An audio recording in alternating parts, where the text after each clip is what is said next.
Yeah, dude. Hell of a way to kick off the year, man. Super excited. We are live. Welcome to 6G Agenda. I'm your host, Andrew, and I'm here with Ben from End of the World News. We're here to talk about what they won't to kick off the year right, 2026. We'll have Justin in here later, and we're going to do a nice little marathon special. So welcome on, Ben. How you been, man? Hey, I'm doing great. Thank you for having me on. I'm happy we can come today together in the first day of the reptilian calendar year and discuss what they won't, to your point. Oh, yeah, 100%. That's what we'll be doing. It's going to be 6G, AI, Israel. The coming year, what's it going to be? What's it going to look like? We're going to get into all of it. So super excited. Thanks for joining us. And yeah, we got a few people in here. And welcome in Boris Magoo. We'll get started here in a second. So it's funny every time you come on, Ben. There seems to be kind of this wave. Last time, what was it? The 12-day war, right? Yeah. It happened right around the time we talked last. Now we got kind of, it's really, I wouldn't say it stopped, but for most people, like the layman, they're like, yeah, everything's been cool. But it's kicking off again, right? With Iran and Venezuela and, multiple countries. So it seems that every time we talk, we are headed towards that end of the world news kind of style conversation. It's very fitting. Yeah, it's wild. And I'm with you. I was talking about that with my co-host today. I think Iran and Israel are going to pick up again. You had these news stories coming out of Iran saying that they're at an all-out war with Israel in the West. You have these protests that are currently going on in Iran, and they're having to shut down the government. You have Bibi Netanyahu coming over, awarding Trump the Israel Prize. And what do you know as a result? They get another $8.2 billion worth of airplanes from the U.S. taxpayer. Yeah, we can get into that. And let's not forget the greater goal of all these people in all these countries that are controlled by bloodlines is this greater Israel project and the building of the third temple. And I think they're going to usher all this in. No, I think you're exactly right, dude. For those who don't know, I'm sure people that listen to this show do. I have this pulled up for later, but you might as well pull it up now. Greater Israel, laid out by Theodore Herzl. This is a long time plan. This is not new. Notice there. Do you know what that country is right there? I can't see it. What is it? Egypt? That's Somalia. That's Somalia right there, though. Yeah, right on the corner next to Egypt. That's actually Somalia. And so we'll get into the Somalia thing. I think that's very ironic. I made a joke the other day, because all of Israel's enemies seem to be ours all of a sudden, like Venezuela and, Somalia, we're going after them. And Netanyahu the other day was talking about how Iran is exporting terrorism to Venezuela. And I said, next, they're going to say the Somalian pirates are the ones bringing it there, right? Because that's their new enemy, So you got to involve all three in this export of terrorism, whatever. It's really them. So awesome to have you. I'm super excited. We're definitely on the same page, so it's going to be a good time. Let me pull out my notes because I got a bunch of shit to go over here that we're getting into. But yeah, I don't want to speak for you, but it seems like the end game is kind of coming. It's 250th anniversary of our country this year. It seems like everything's kind of coming to a head a little bit with AI, global issues, finances, digital ID. It all seems to be kind of right there. So yeah, I'm with you. There's that famous, research into empires, and it seems to be that all empires fall at 250 years. And I was joking the other day that they have built so much of this propaganda and they fed so much into controlling our minds through these psyops, and they're building up everything. It's like at some point they have to pull the trigger, whether that's the Great War of World War III that's going to control the entire system so they can rebuild their transhumanist, technocratic one world government, or it's the coming back of the aliens at some point, or what I call these fallen gods. Yeah, we'll see what happens. It's going to get wild. I think we're going to get it all. I do. Especially with, the Spielberg movie coming out this year. They're, getting hard at that. With the all-seeing eye symbolism. Thing. And we know that is yep. And that's a Zionist, that's a full Zionist theory. That came from a mathematician who was like an Israeli. So here's The Economist for 2026. I'm trying to get a better picture of it. Let's see if I can pull this one up. It's a little better. 2025 was this. Can I just say something real quick? I'm glad we're doing this right now because this is what real conspiracy theorists do. If you go on Yes. X or any of these influencers, they're not acting like real conspiracies. They're not asking questions. They're not looking into the future. They're all focused on this, episode of Who Killed Charlie Kirk. And I'm Yep. glad we're doing Oh this. my God, dude. Yeah, I can't listen to anything. I've been doing my own research. I'm not listening to anybody lately. I can't, it's unbearable because it's all the same shit and it's all, it feels like hard to, yeah, it's very weird. So I've just been kind of, honestly, the best thing ever though, because I feel like I've been kind of figuring a lot of crazy shit out that's going on that who knows, we'll see. But, on here, I mean, we got a conglomeration of crazy photos, obviously loaded with medicine, pills, vaccines. And go on. Go ahead. I'm just kind of analyzing this picture. You know what I think the most interesting part on all of this is if you look right below the cake, there's a controller hooked up to a brain. Dude. Yes, you're reading my mind. I was just looking at that as you started talking. That reminds me of the Sentient World Simulation and how they literally play us like video games through these high impact events. And MK Ultra is all about studying the mind so you can merge man with machine and what's under the brain. The red balloon, like from It. And that's just a full MK Ultra trauma, fucking MK Ultra kind of, you know what I'm saying? It's very similar to Stranger Things, in my opinion. Like It and Stranger Things are like super similar. You're in a town, these kids, they're getting traumatized by an entity that's coming to them. It seems very similar. Well, it's interesting. They say the hive mind, right? And what are they going to try to create with this transhumanist push with this, brain chips hooking us up to the AI Internet of Things? I think that's ultimately what they want to do. Yes, sir. And what's funny about that, I was going to bring that up coming up on this little analytics show I do about that show, but also the hive mind. They're talking a lot about a mind virus, right? Like in real life, they're talking a lot about this mind virus that people have, conspiracy theorists and this and that. And I think that is, you can't have a hive mind if you have people with viruses, so we got to get rid of them. So that might be a thing to watch out for here as well. I really worry about that sentiment. Have you ever heard of the show Pluribus? I have. I couldn't get through the first episode. How is it? Yeah, but to the point of a mind virus, they kind of tap on that, idea as well, and the hive mind as well. And it's this like virus that comes down from outside of space or wherever it's coming from. And it literally takes over the bodies of every single person on Earth, except for like 13 people. And they all become connected to this hive mind collective consciousness, which once again points to all that stuff. Wow. Yeah, same shit, dude. I'm telling you. You got the autonomous delivery with the robot in the box. You got Putin and Kim Jong, or that's not Kim Jong, that's Xi Jinping with Netanyahu all standing next to each other. Yeah, and if you look behind like Xi Jinping, I found it interesting. There's that big container ship, and I remember reading articles about how China has these container ships filled with weapons. Yep. Me too, and how they're hiding in trucks. They're hiding nuclear missiles, right? Intercontinental. Yeah. And it's really interesting too, is, and I don't know why it's there, but if you look to the right of the birthday cake above it a little bit, you have Venetian traders. And that goes all the way back to Tyre. And this group was specifically different, I guess, in the Old Testament, because, I've talked to you before about who really runs this world. It's a mafia of fallen gods and these demonic offsprings that use these worldly governors to take out their plans. And each one of these principalities has a region. And what's interesting, when it was talking about the king of Tyre, the principality that ruled over him is actually Satan. Yeah, because Solomon and Tyre, Solomon took women from Tyre, correct? So like that, there's a direct correlation with those two.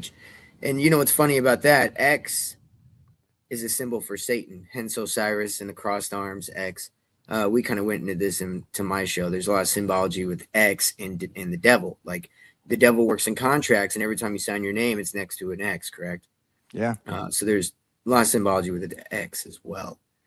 And here's one too. Like, I don't like to do dates at all, but if you notice, there's a giant circle that's circling all that madness, and to the very left of it, there's a person kicking it like it's a soccer ball in a soccer uniform. Yes. And I wonder if we're going to see some type of high impact event that kicks us all this off at the World Cup this year, which is here in North America. Well, I saw somebody kind of break that down. Let me see if I can find it. The Economist from 2025 is exactly what you're talking about. Hold on a second, because if you remember the key that Trump received in the White House from that soccer player, there was one of these economists where, yeah, you're right, he was kicking it. Maybe it was 2026 where he's kicking it. Yeah. Somebody did Or, a no, video. right here, on this one, he's kicking it too. Yep, that's it right there. It's right there. And so somebody did a great thing breaking this down about how that soccer dude, I forgot his name, but he came into the White House and like gave the key over to Trump or whatever. Ronaldo? Then Trump, I think, yes. And then so they were trying to point to that, how he kicked off that key to Trump, and then Trump gave it to Elon, and it's all about this AI, build up, whatever. I thought that was pretty interesting, that breakdown they did. So I also thought it'd be cool to kind of get into some of these new age, because I'm not big on the new age stuff, but I do like to see what they think, like what are the new agers saying about 2026, Well, I'll tell you one thing, because I also dove down into all types of spirituality before I came to my final conclusion. And there are some truths within the new age. And it is interesting to see what they say, because they listen to a lot of like seers or people who claim to interact with the spiritual realm. And I think that's very real. So I think a lot of this information they get is actually real information. The question is, who is it from? So it's definitely interesting to what these people are talking about. And for instance, this seer who happens to be blind, here she is, Baba Vanga. She's a mystic who is like the modern day Nostradamus. And apparently born in 1911, which is absolutely insane. So what, she's 120 years old? What, she's still alive? Yeah. Damn. I believe so. Maybe I'm speaking out of turn. Hold on. Startling 2026 predictions. Maybe I gotta look up if she's alive. But she died in 1996. My apologies. There we go. Okay. So 2026, a year of political reckoning and upheaval. Go ahead. I'm listening. Oh, no. Go on.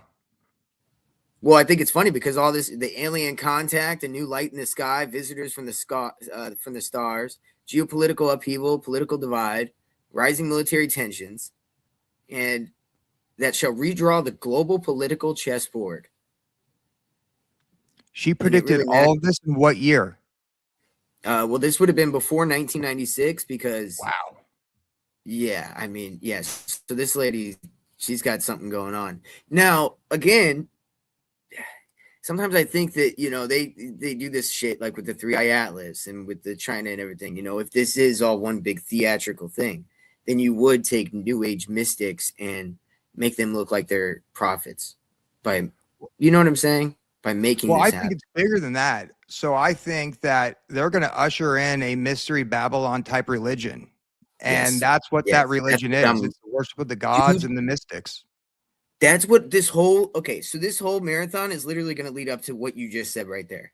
Like, we're starting off here, we're going to lead like slowly into it, but by the end, that's the idea. Like, I have this theory. I'm probably going to spend like a whole series on it, just breaking it down. It's literally this idea of this occult theocracy where they're taking Christianity, and you see a lot of it with like celebrities right now, where everybody's all of a sudden Christian and Catholic, but they are still living like, not like a Christian or Catholic, like the Mormon wives, right? You know what I'm saying? Like Mormon wives and things like that, which I guess they're acting like Mormons, they're pretty wild, but, I guess what I'm saying is that, like, for instance, Suicide Boys just came out with an album, and, most of their stuff's about like drugs and sex and whatnot, but, they had a song Leviticus, and they're like, praise God, whatever, like this Christian kind of rap song.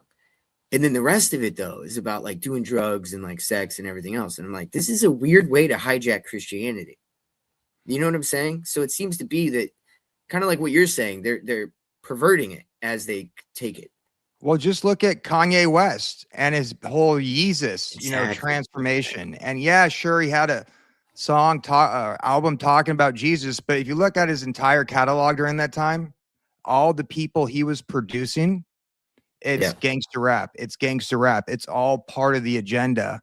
And you're right. I think they are trying to infiltrate Christianity. I think they're trying to dilute whatever it is and use it for their global agenda. And you mentioned that you had a lot of these, celebrities specifically turning over to Catholicism.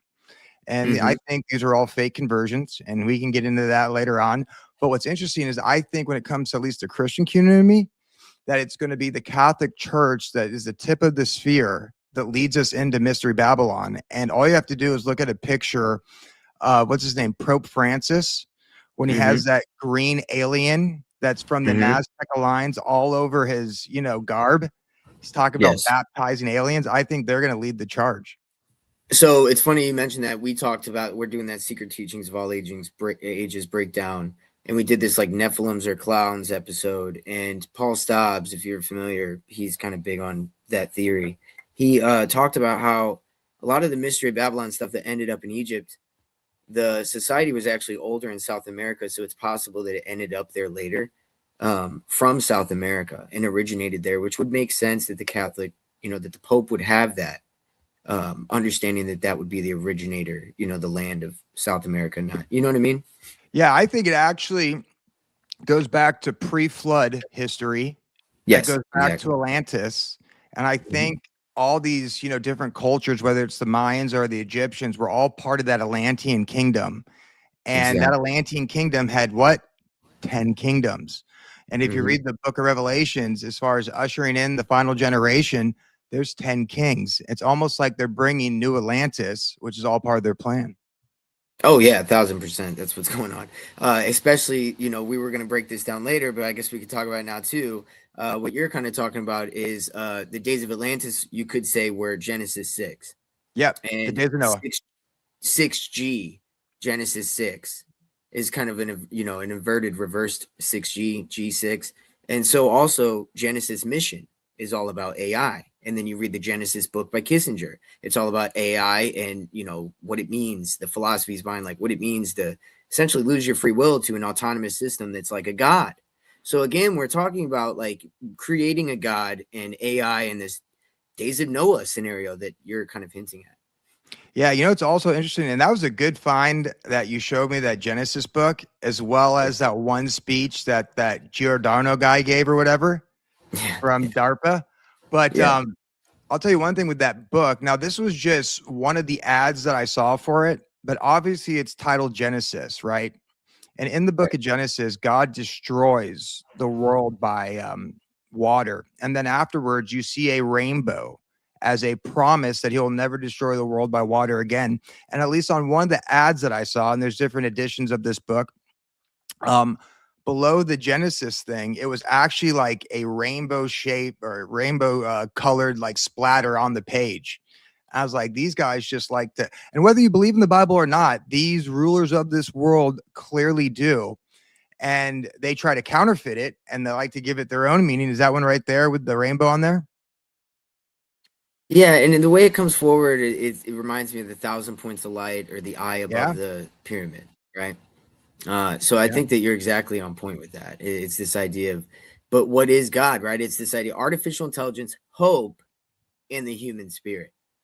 Those three things together, I don't know. That's fucking very. It's almost like it's almost like their promise to us that they won't destroy the world again after they destroy it with World War III, and it will be our hope in AI that will solve everything. You're exactly right, dude. I love it, dude. Fuck yeah! Welcome back, Ben. What a banger! All right, so let's finish up some of this. AI's Dark Awakening for 2026. Baba Vanga did not have any for AI, but she did mention technology escaping human command, which kind of is close, similar to 2025 prophecies. She talked about earthquakes, things like that, medical breakthroughs. Well, look at the medical breakthrough thing. That's huge. I mean, I don't know if it's a real medical breakthrough, but at least what they're telling us through the propaganda is that, especially with this, Project Genesis, right? That, by the way, why everybody was, arguing over who killed Charlie Kirk, silently they rolled out this Project Genesis, which is the AI Manhattan Project. And they're going to hook everything up together on the same, I guess, sharing network or whatever. And what they were talking Yes. about this is you're going to see even bigger explosion of a technological revolution after doing this. Oh yeah, no, for And sure. And as we're going to get into, something that goes along with the Genesis mission is the memorandum that just came out, winning the 6G race. So let's go ahead. Actually, I think it's a good time to bring that up. let's pull this up. Winning the 6G race. This just came out December 19th, 2025. So it's a memorandum for all of these areas of the government: Secretary of State, War, Commerce, Transportation, Energy, Homeland Security, all of it. And what it gets into is that they are going to move the broadband that they're operating at from whatever gigahertz it is now, like 7.125 to 7.4 to 8.4, which I guess makes it to where 6G can work more efficiently. And so 12 months from now, they all have to operate on 6G. So essentially, this is just saying you have to change to 6G. And I'm going to get into like what that means and what the technology does as far as penetrating the skin, as Trump kind of mentioned. We'll get into that too. And they're already, real quick, I want you to get into this, but they're already kind of making this move. If you have like a wireless internet and they're trying to update your router recently, look into your router. There's a good chance that is 6G capable, because they know they're going to usher it in later on. They knew it was coming. And so check this out. This is what I was going to point out. This memorandum on its face by itself only talks about changing the broadbands and the electrical grid operations to the 7.125, 7.4 gigahertz to 8.4, you know? Yeah. But what does it do right here? It references multiple times the One Big Beautiful Bill Act. So if you want to figure out what it's saying, you have to go to these sections of the One Big Beautiful Bill to understand what they're doing. You see what I mean? Yeah. So it was, as we talked about the OBBB episode that we did, the One Big Beautiful Bill had all this AI shit in it that they're trying to create this 6G technocratic grid. And right here by itself doesn't look too crazy or bad. It's just one page, pretty short. But if you go to all that shit, then you get a full picture of what's going on. So I highly recommend people definitely get into that, check it out. We will be doing that on here in the future. That's crazy though. And people might say it's only an executive order, but we also forget we're only in the first year of the Trump presidency. So this executive order is going to be in place for 3 years. I mean, if we even get to that point. So it's definitely underway, and we'll see where it goes. And that's a presidential memorandum that tells the other governmental agencies they have 12 months to get it done. So really that's like worse than an executive order as far as like policy goes, because it just happens. You know what I'm saying? Like there's no changing that. That's like if your boss says time to do this, you just do it, you know?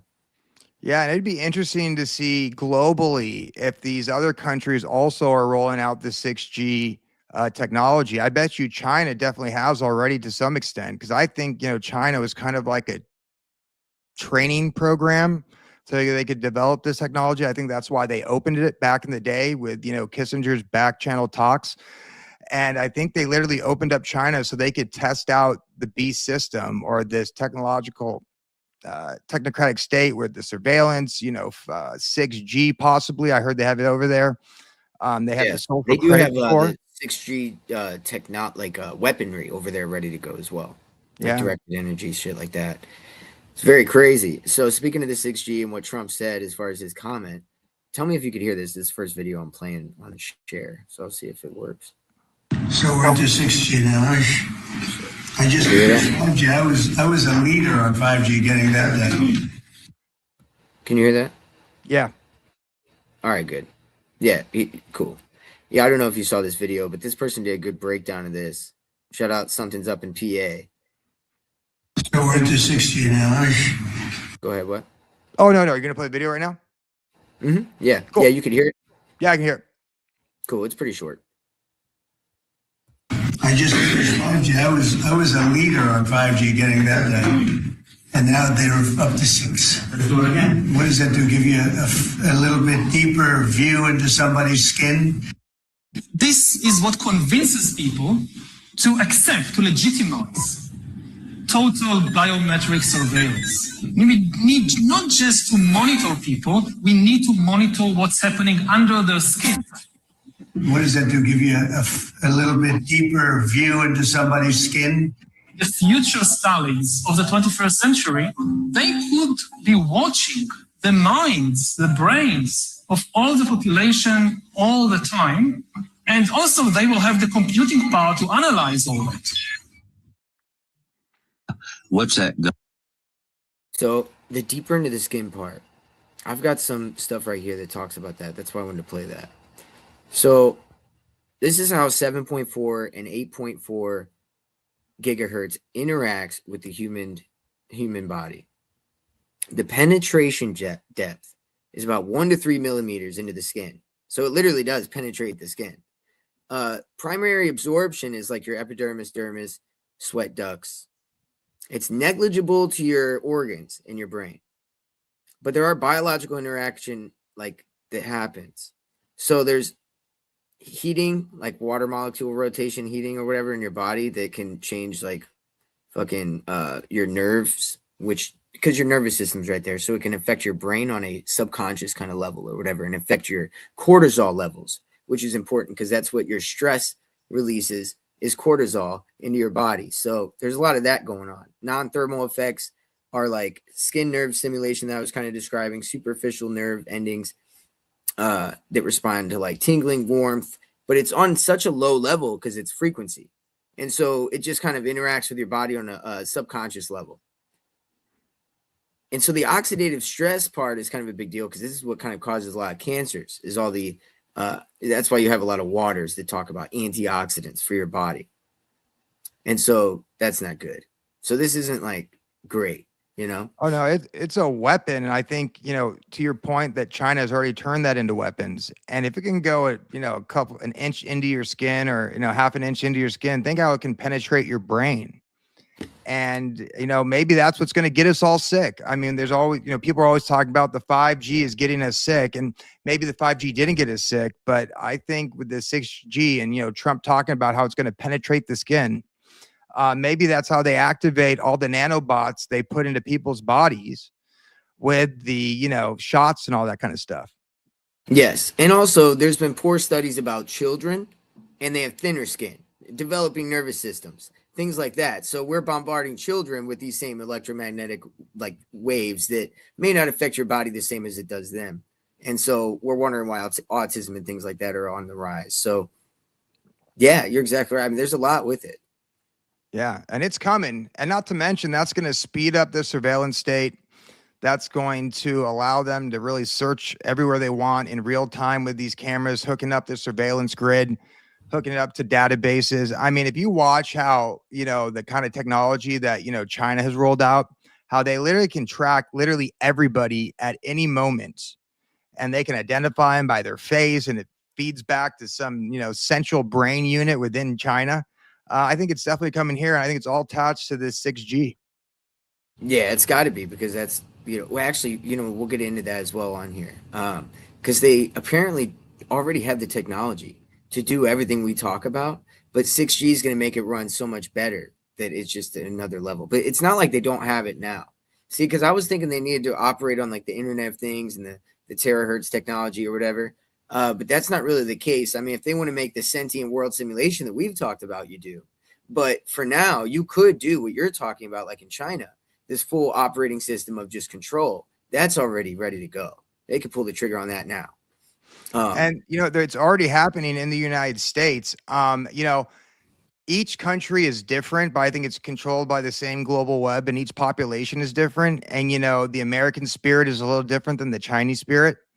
But I think the surveillance state is even here. They're just doing it through private companies.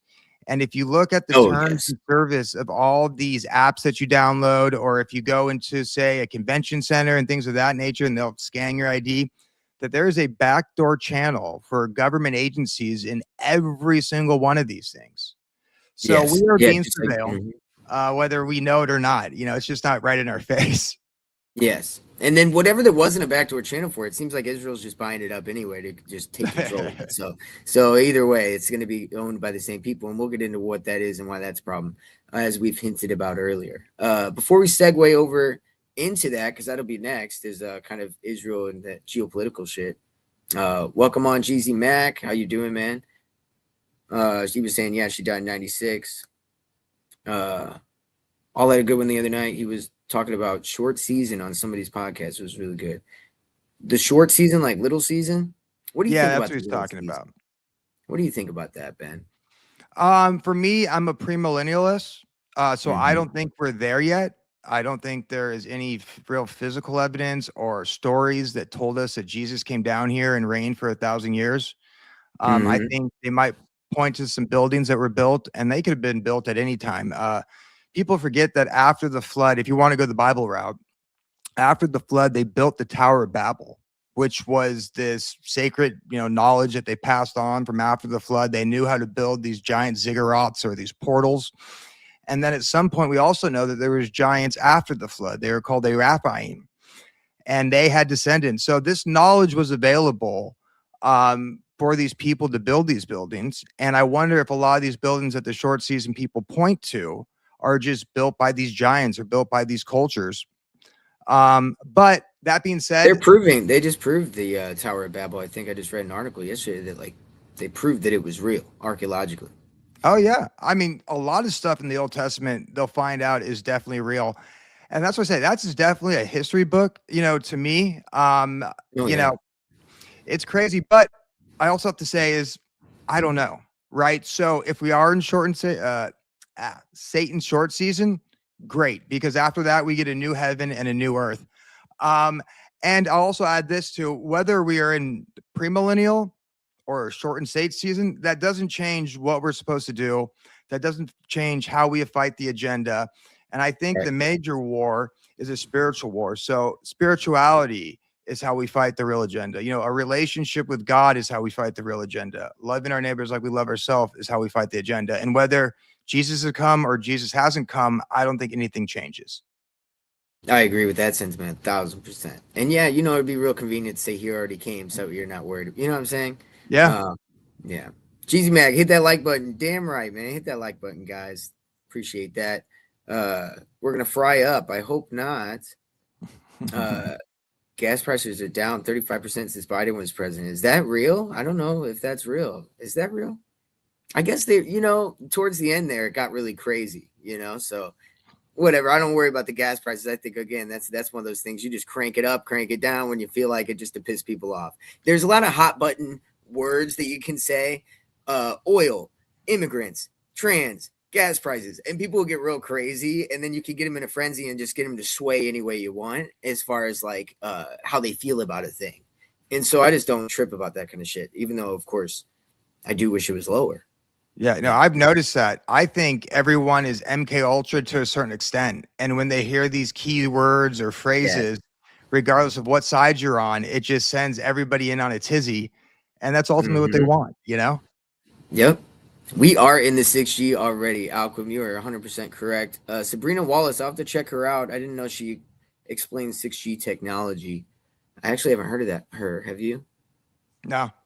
It sounds like a familiar name, but I just haven't watched it. So I'll have to check that out.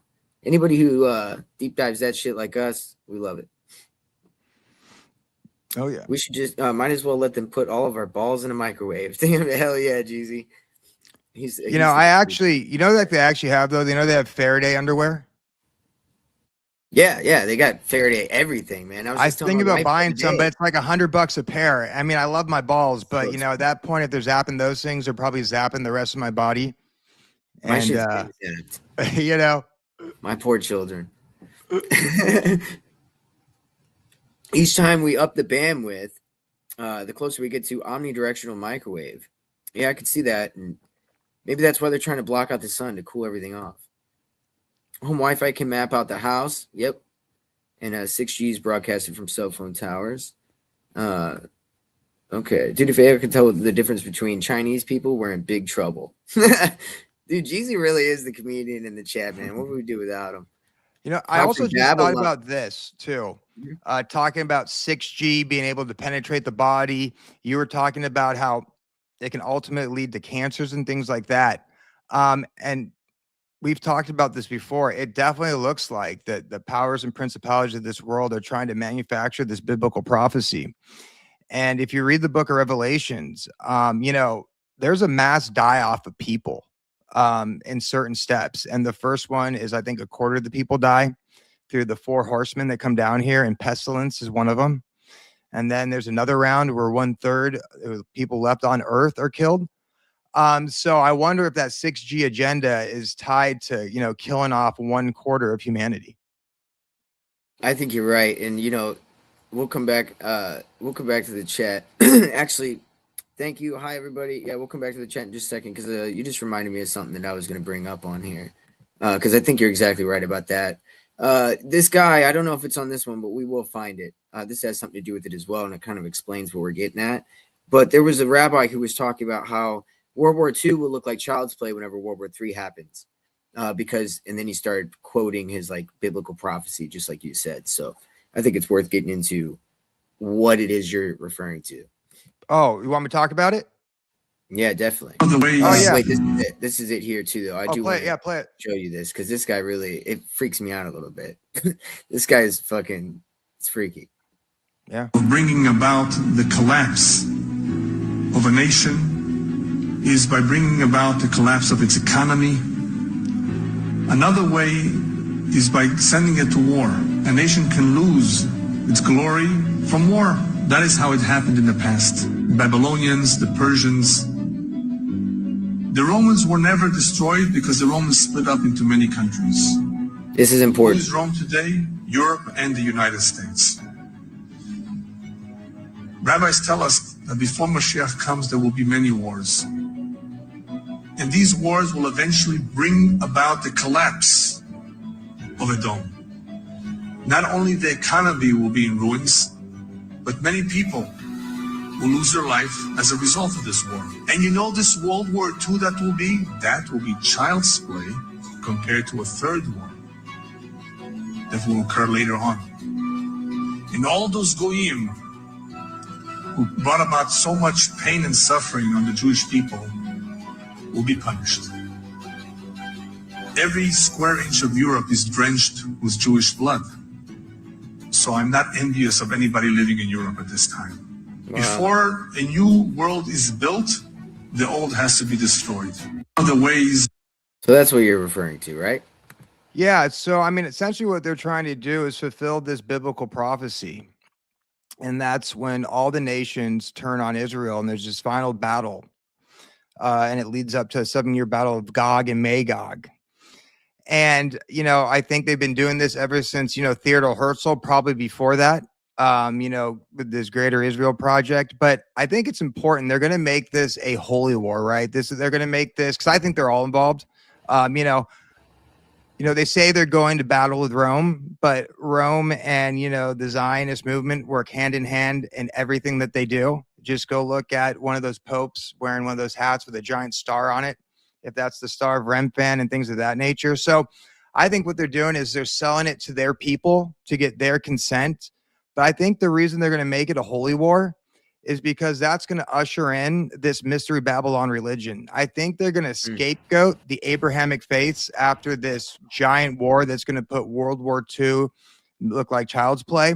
And they're going to say, look what the Abrahamic faiths did. Look what the crazy zealous Jews did. Look what the crazy zealous Christians and Muslims did. They destroyed all of society. Look what the God of the Bible did. They destroyed it. And that's what I think usher in this Mr. Babylon. And I think Jeezy Mac, Gog and Magog doesn't come till after Satan's little season. Well, I will say this. I think what Ben's referring to is that they're manufacturing prophecy, right? They're manufacturing prophecy, and then whenever people's saviors don't come, then they can get rid of the Abrahamic faith. People throw out their belief in Christ because he didn't come save anybody at the end times. And then they usher in this new Babylonian one world religion where one God is in every religion. I think that's kind of right? Are we on the same track there? Yeah. So I think that's why, of course it's not going to line up. Sorry, go ahead. Yeah. Well, what he was saying about Gog and Magog actually show up at multiple times in the Bible. They are a bloodline that's not within the Jesus bloodline, all from Noah. And they show up in Ezekiel 38, which many people think that that is the last 7-year war. They also show up in the short season where Satan gathers up Gog and Magog and they take the fight to the people again. So we'll have to see where it is. But yeah, I mean, if we are premillennial and we're leading up to the 7-year war, and maybe it won't, who knows when that starts, but I think ultimately it will get really bad for about 3.5 years. And that's where this Antichrist type of figure comes and will deceive the nations. And that's will then kick off the last 3.5 years. And, you know, the Antichrist will rule for 3.5 years, I believe. And then they'll turn on everybody. And then it will get really bad, right? Maybe that's when they really usher in this transhumanist agenda. I mean, I don't know. Yeah, I don't think the transhumanist agenda is very far off at all. I think that we're close to having that technology. So today, just 6 hours ago, Iran-Israel tensions fuel fears of a new war in 2026. So it's definitely on people's minds. So we'll see what happens. But I think that what else was I going to pull up here right after that was oh yeah, here. Yeah, that audit. So, you know, there's $1 trillion budget for the Pentagon, right?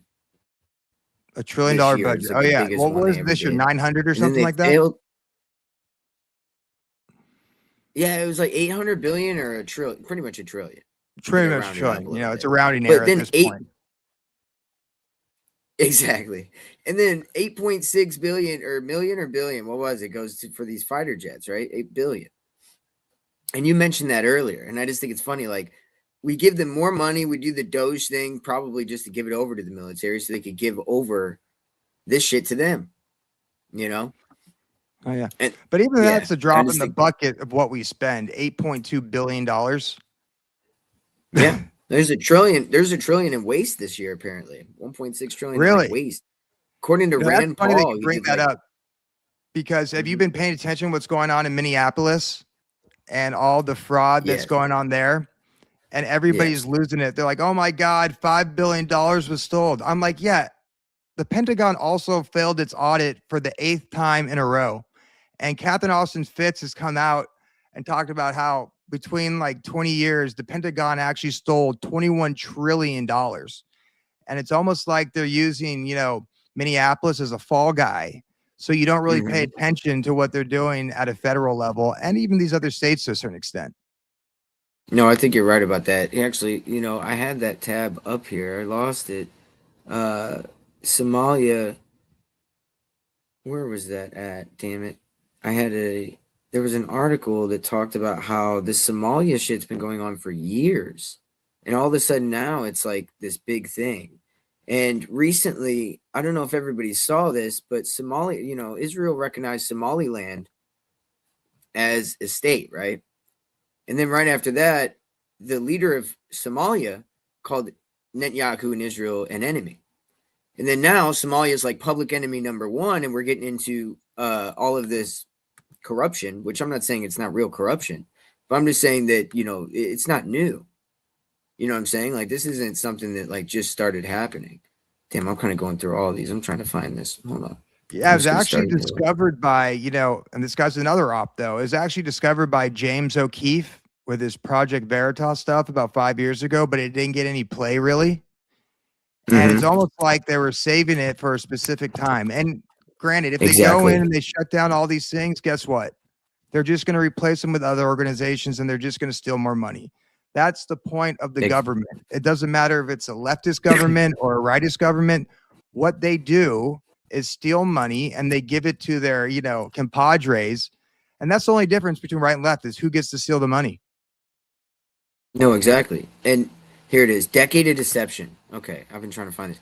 A decade of deception. So like you said, they're just waiting for the right time.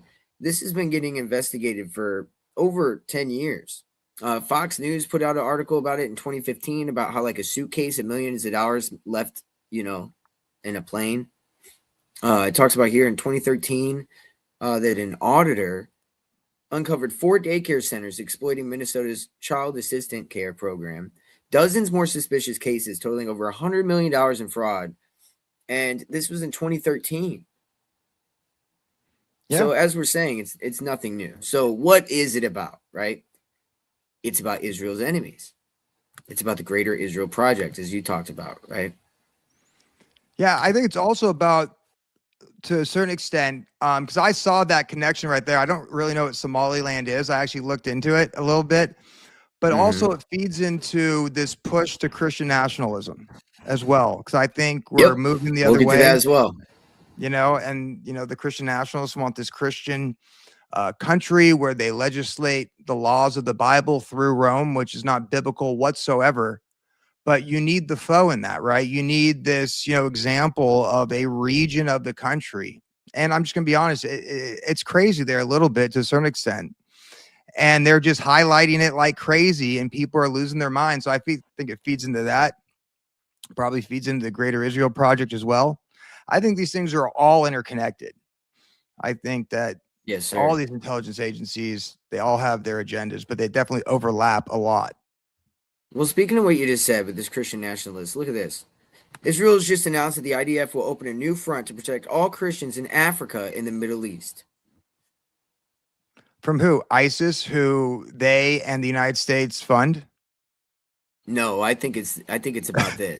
Let me see if I can pull this up, because this blew my mind earlier whenever I was reading it. So in Nigeria, I have so many of these open. So in Nigeria, they were talking about, there's like this you know what IMEC is, right? India, Middle East, Europe Economic Corridor. This is the Greater Israel Project, like officially. Mhm.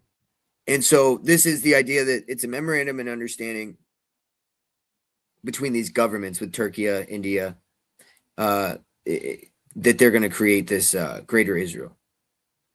And so I believe it shows their map. It's like the same map, essentially, with India involved as well.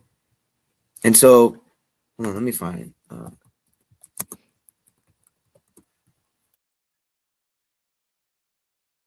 But what I was going to say was, because you just talked about the Christian thing and the nationalist thing.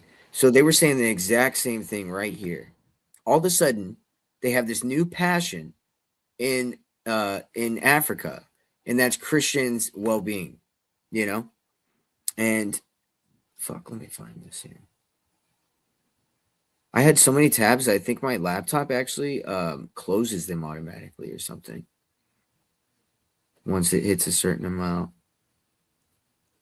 But Nigeria serves as like a port on the other side of Africa to ship off from this area. Next to Somalia? It's all about shipping.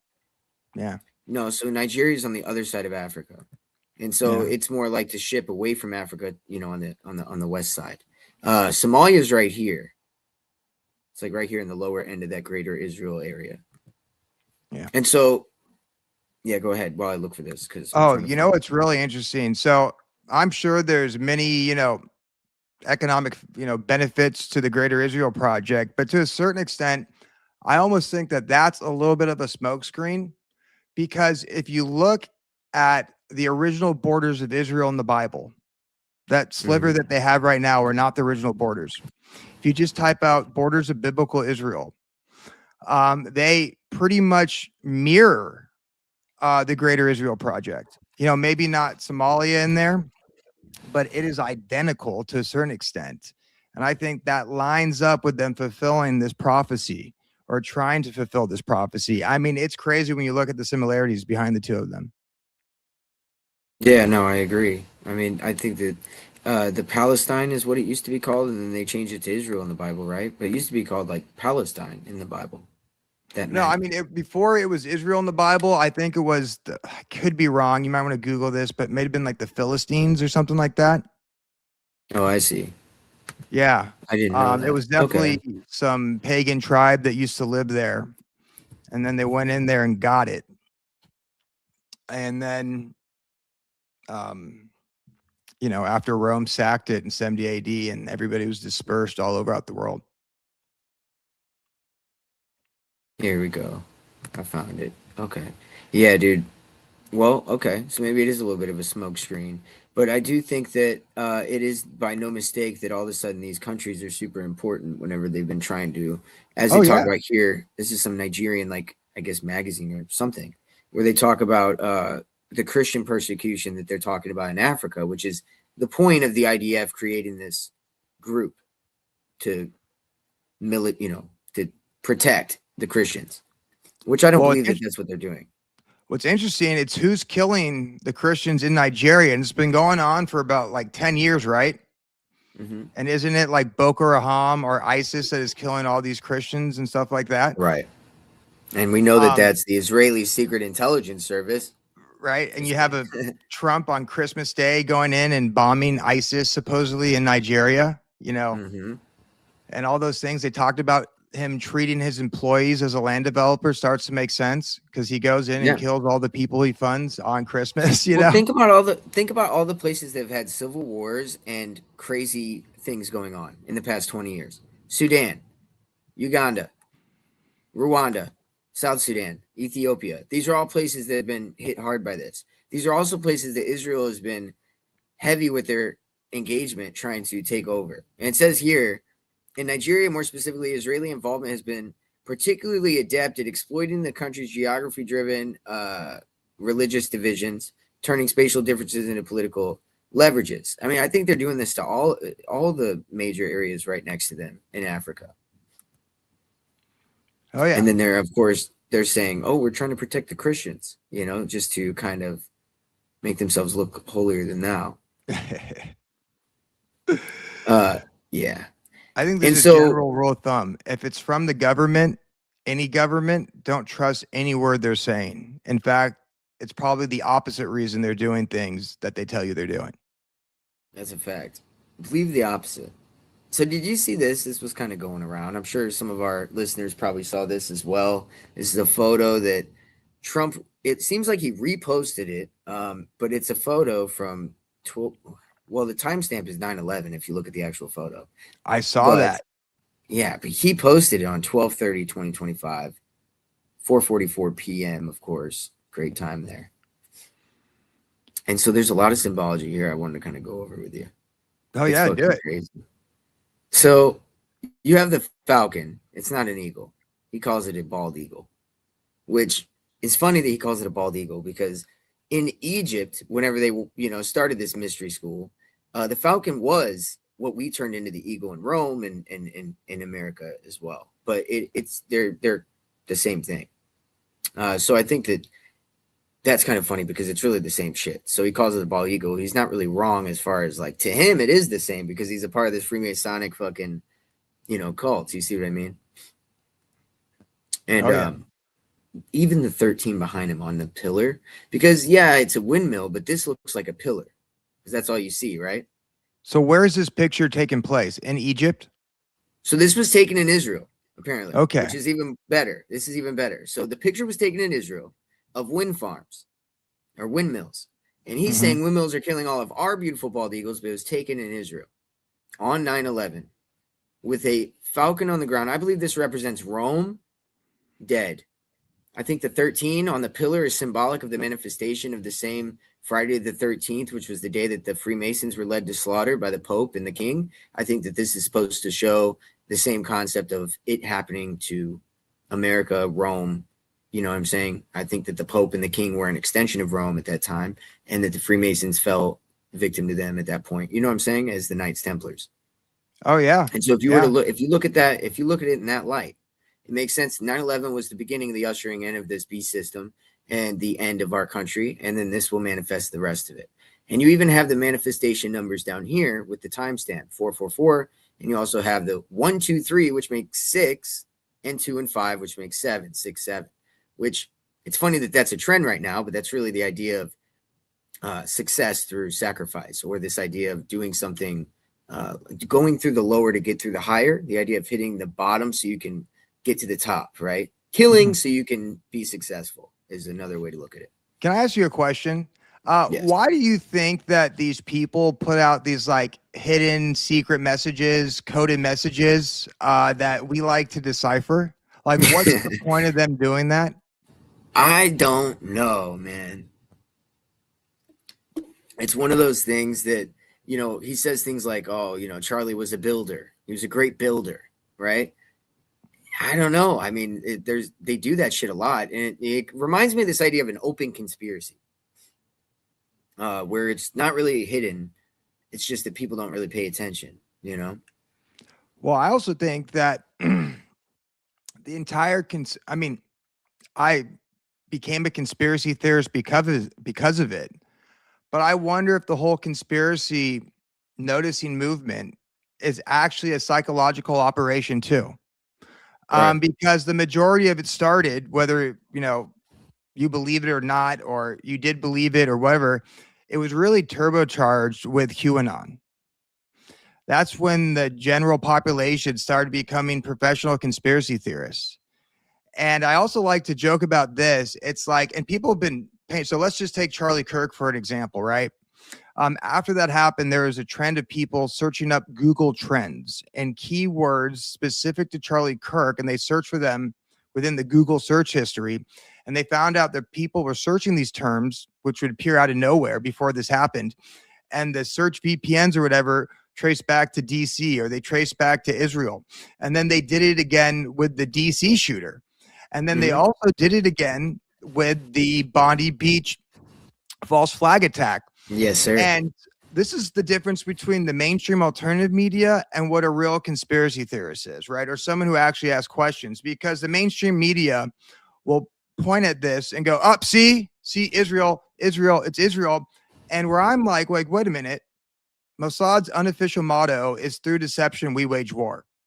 They've managed to do this for the longest time, as well as every other intelligence agency, right? Until this whole noticing movement was, doused with gasoline with QAnon. It's like, did they all of a sudden forget how to do that?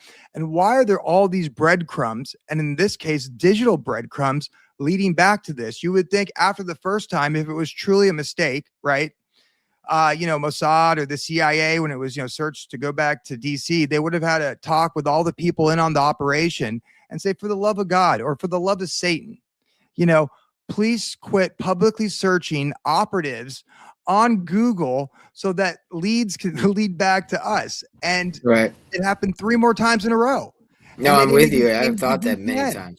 You're not the only one thinking that. Yeah, you're not the only one thinking that. I've thought that too, where I'm like, okay, how many times are they going to do this till it's clearly they don't care, or they're doing this on purpose in a weird way?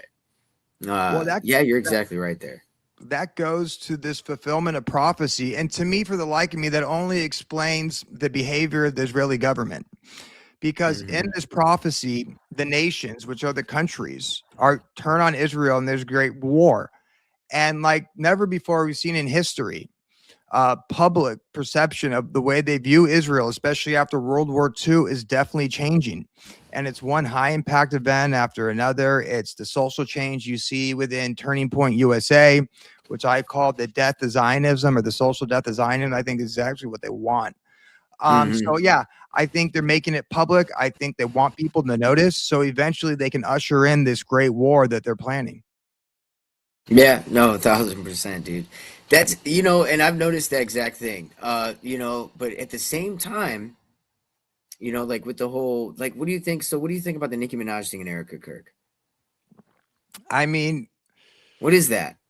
Right? Because then you're talking about, like, is that a discreditation that you're talking to? I'm saying, like, are they just yeah, yeah, for sure. That's what I'm saying. There were so many Christians like, that were like, wait a minute, why are you bringing in Nicki Minaj? Exactly. What does that have to do with conservative values? What does that have to do with Turning Point? What does it have to do with TPUSA? It's discrediting them. And I think that's also why Erica Kirk is going out there and she's not showing any type of, like she's grieving. She's walking out on stages with fireworks, and the people with eyes to see and ears to hear, they're going, wait a minute, this doesn't add up. But guess what? The influencer industrial complex takes care of that. They then, they do Candace Owens, wagon. And they're believing. I mean, that's the funniest thing. I love Candace Owens' whole pitch. And this is it in a nutshell. I know I'm going to simplify it, but this is what she says. And people are actually buying this. She goes, the French government, the Macrons, wanted to kill her to prevent her from releasing season 2 of Exposing Bridget. They couldn't get to her, so they sent a hit squad after Charlie Kirk, killed him. Oh, this is all stuff that she said.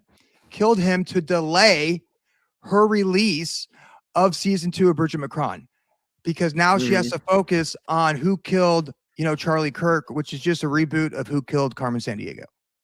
Exactly. Yeah, dude, it's crazy that this many that people even give a shit anymore. That's what I'm just like. How do you give a shit anymore? I try to talk to people about just like what we're talking, like just standard, like, okay, but what about like the digital shit, or what about this? And yeah, man, they aren't talking about it it's anymore. not those, because maybe I need to make the hot button words like we talked about earlier. Maybe I need to figure out how to do that same thing where I'm like, where I could yell out a word and people will go, they start dancing like to my tune. You know what I mean? Because it seems if I say something like Somalian daycare, the people will fucking listen. But if I say like digital ID, people are like, who cares? It's crazy, dude. It's like, I need to figure out how to make some really cool fucking slogans or something, clearly. Yeah, it's definitely changed, right? Because even like in the beginning, I was like, oh, yeah, we get to talk about the World Economic Forum. That's something that conspiracy theorists used to wait around yearly for that issue to come out to say, see, and we discuss it and dissect it. They're saying they're going to do it, right? And guess what? No one's doing that. Like, the level of conspiracy has been infiltrated by the mainstream. And I would say don't trust anybody who once worked for the mainstream media. Because you had 7 they're all getting fired and shit, and then they're independent and breaking news with what you just said, the Google shit, like James Lee, like that's an example. I don't trust that guy either, right? It's an example. Go on. No, I was saying there's an example. Yeah, go ahead.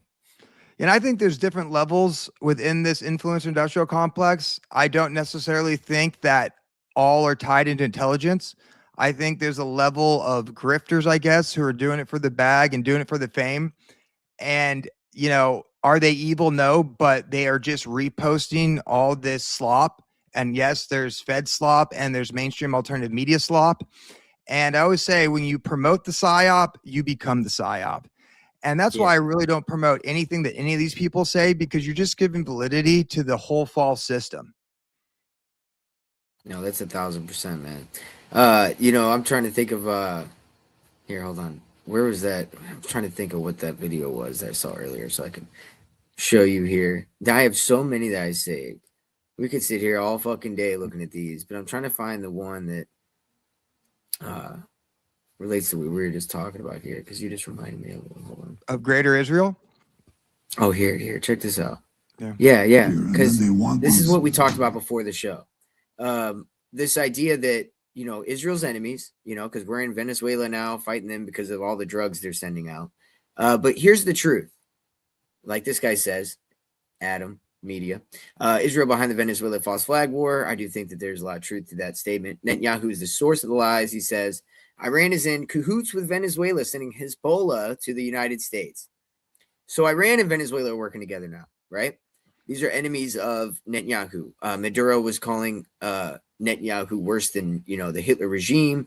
The Zionists want to run the world and a global empire. So you can see why Netanyahu doesn't like him. And so I thought it was funny. I said, next they're going to say the Somalian pirates are the ones bringing him over there, because of all the beef they have with the Somalians. But I wonder how much of that is theater to a certain extent too, because, I joke, some guy, I forget who it was, he was trying to say the reason the Zog, international cabal, whatever, hates China and hates Russia because they have strong national identity and they're unwilling to change. I mean, what do you mean they hate them? I don't think they hate them at all. Russia has, they had their Cooties 19. They have digital currency. They have a military industrial complex like we have too, and they're making money off this Ukraine war. You look at China, they literally have summer Davos there. Yes, they are exactly. testing out the beast system. So I think, to a certain extent, that this is all manufactured and they're all friends. So when China at this exact time, because that's kind of what I'm pointing to is what you're kind of getting at. When China at this exact time is saying nothing's going to stop our expansion to get our, land back, talking about Taiwan. Get ready for that. It's clear they're working together. They're all okay. It's time to go. Right. That's what we're seeing here.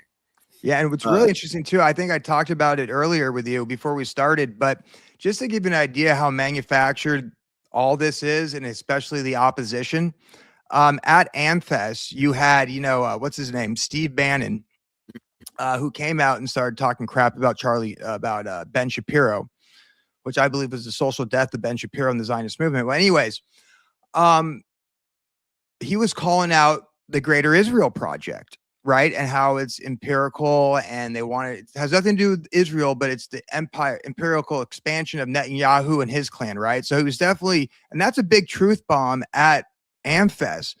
But then you just go look at pictures on the internet and stories on the internet, how is good friends with Epstein.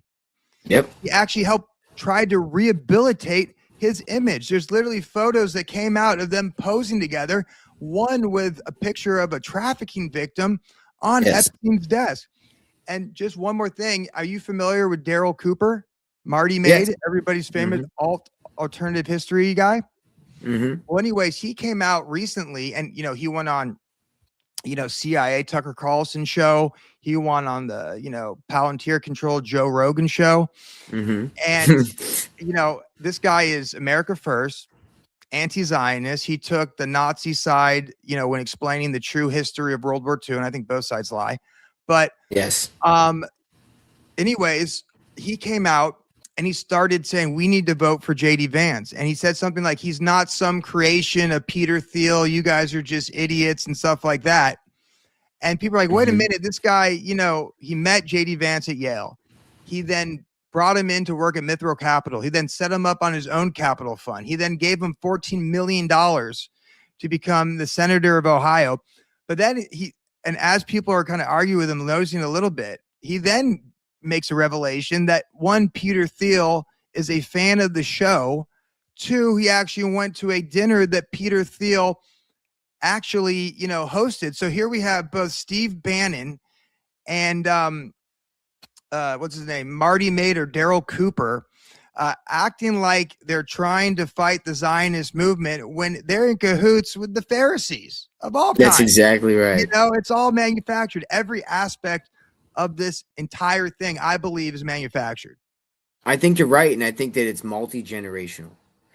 So, for example, right here, speaking of what you're talking about, I think all this ties in together. So Peter Thiel, his dad was actually a chemical engineer under the Nazi rule in Germany.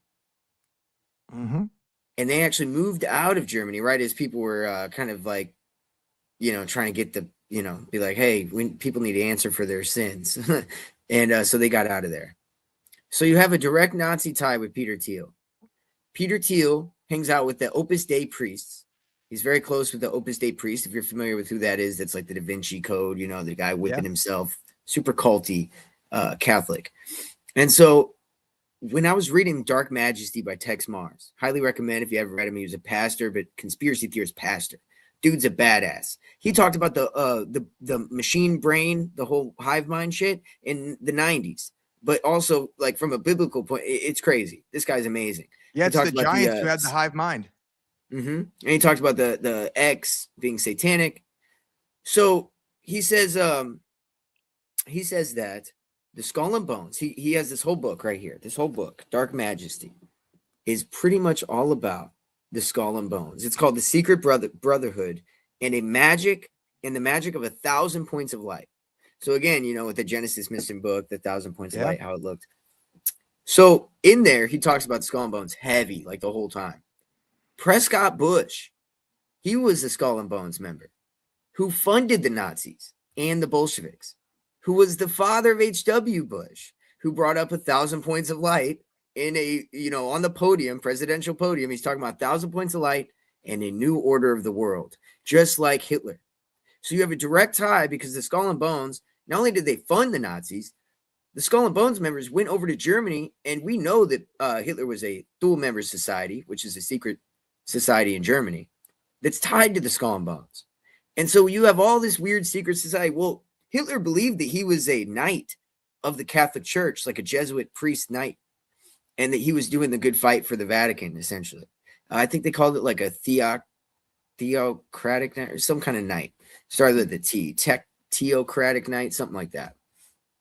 At the end of the day, you have this Catholic, Nazi, Skull and Bones connection. And when I said it's a multi-generational thing, you have Peter Thiel, who's got Nazi ties. Elon Musk and Steve Bannon both do a Nazi symbol whenever Trump fucking wins. So we see this kind of connection because Peter Thiel and him are connected. And then you also, JD Vance, he's Skull and Bones. So you still have this connection with the Skull and Bones and all that in the Catholics. And again, with the Christian nationalism or this Catholic nationalism rising up again, it all goes together.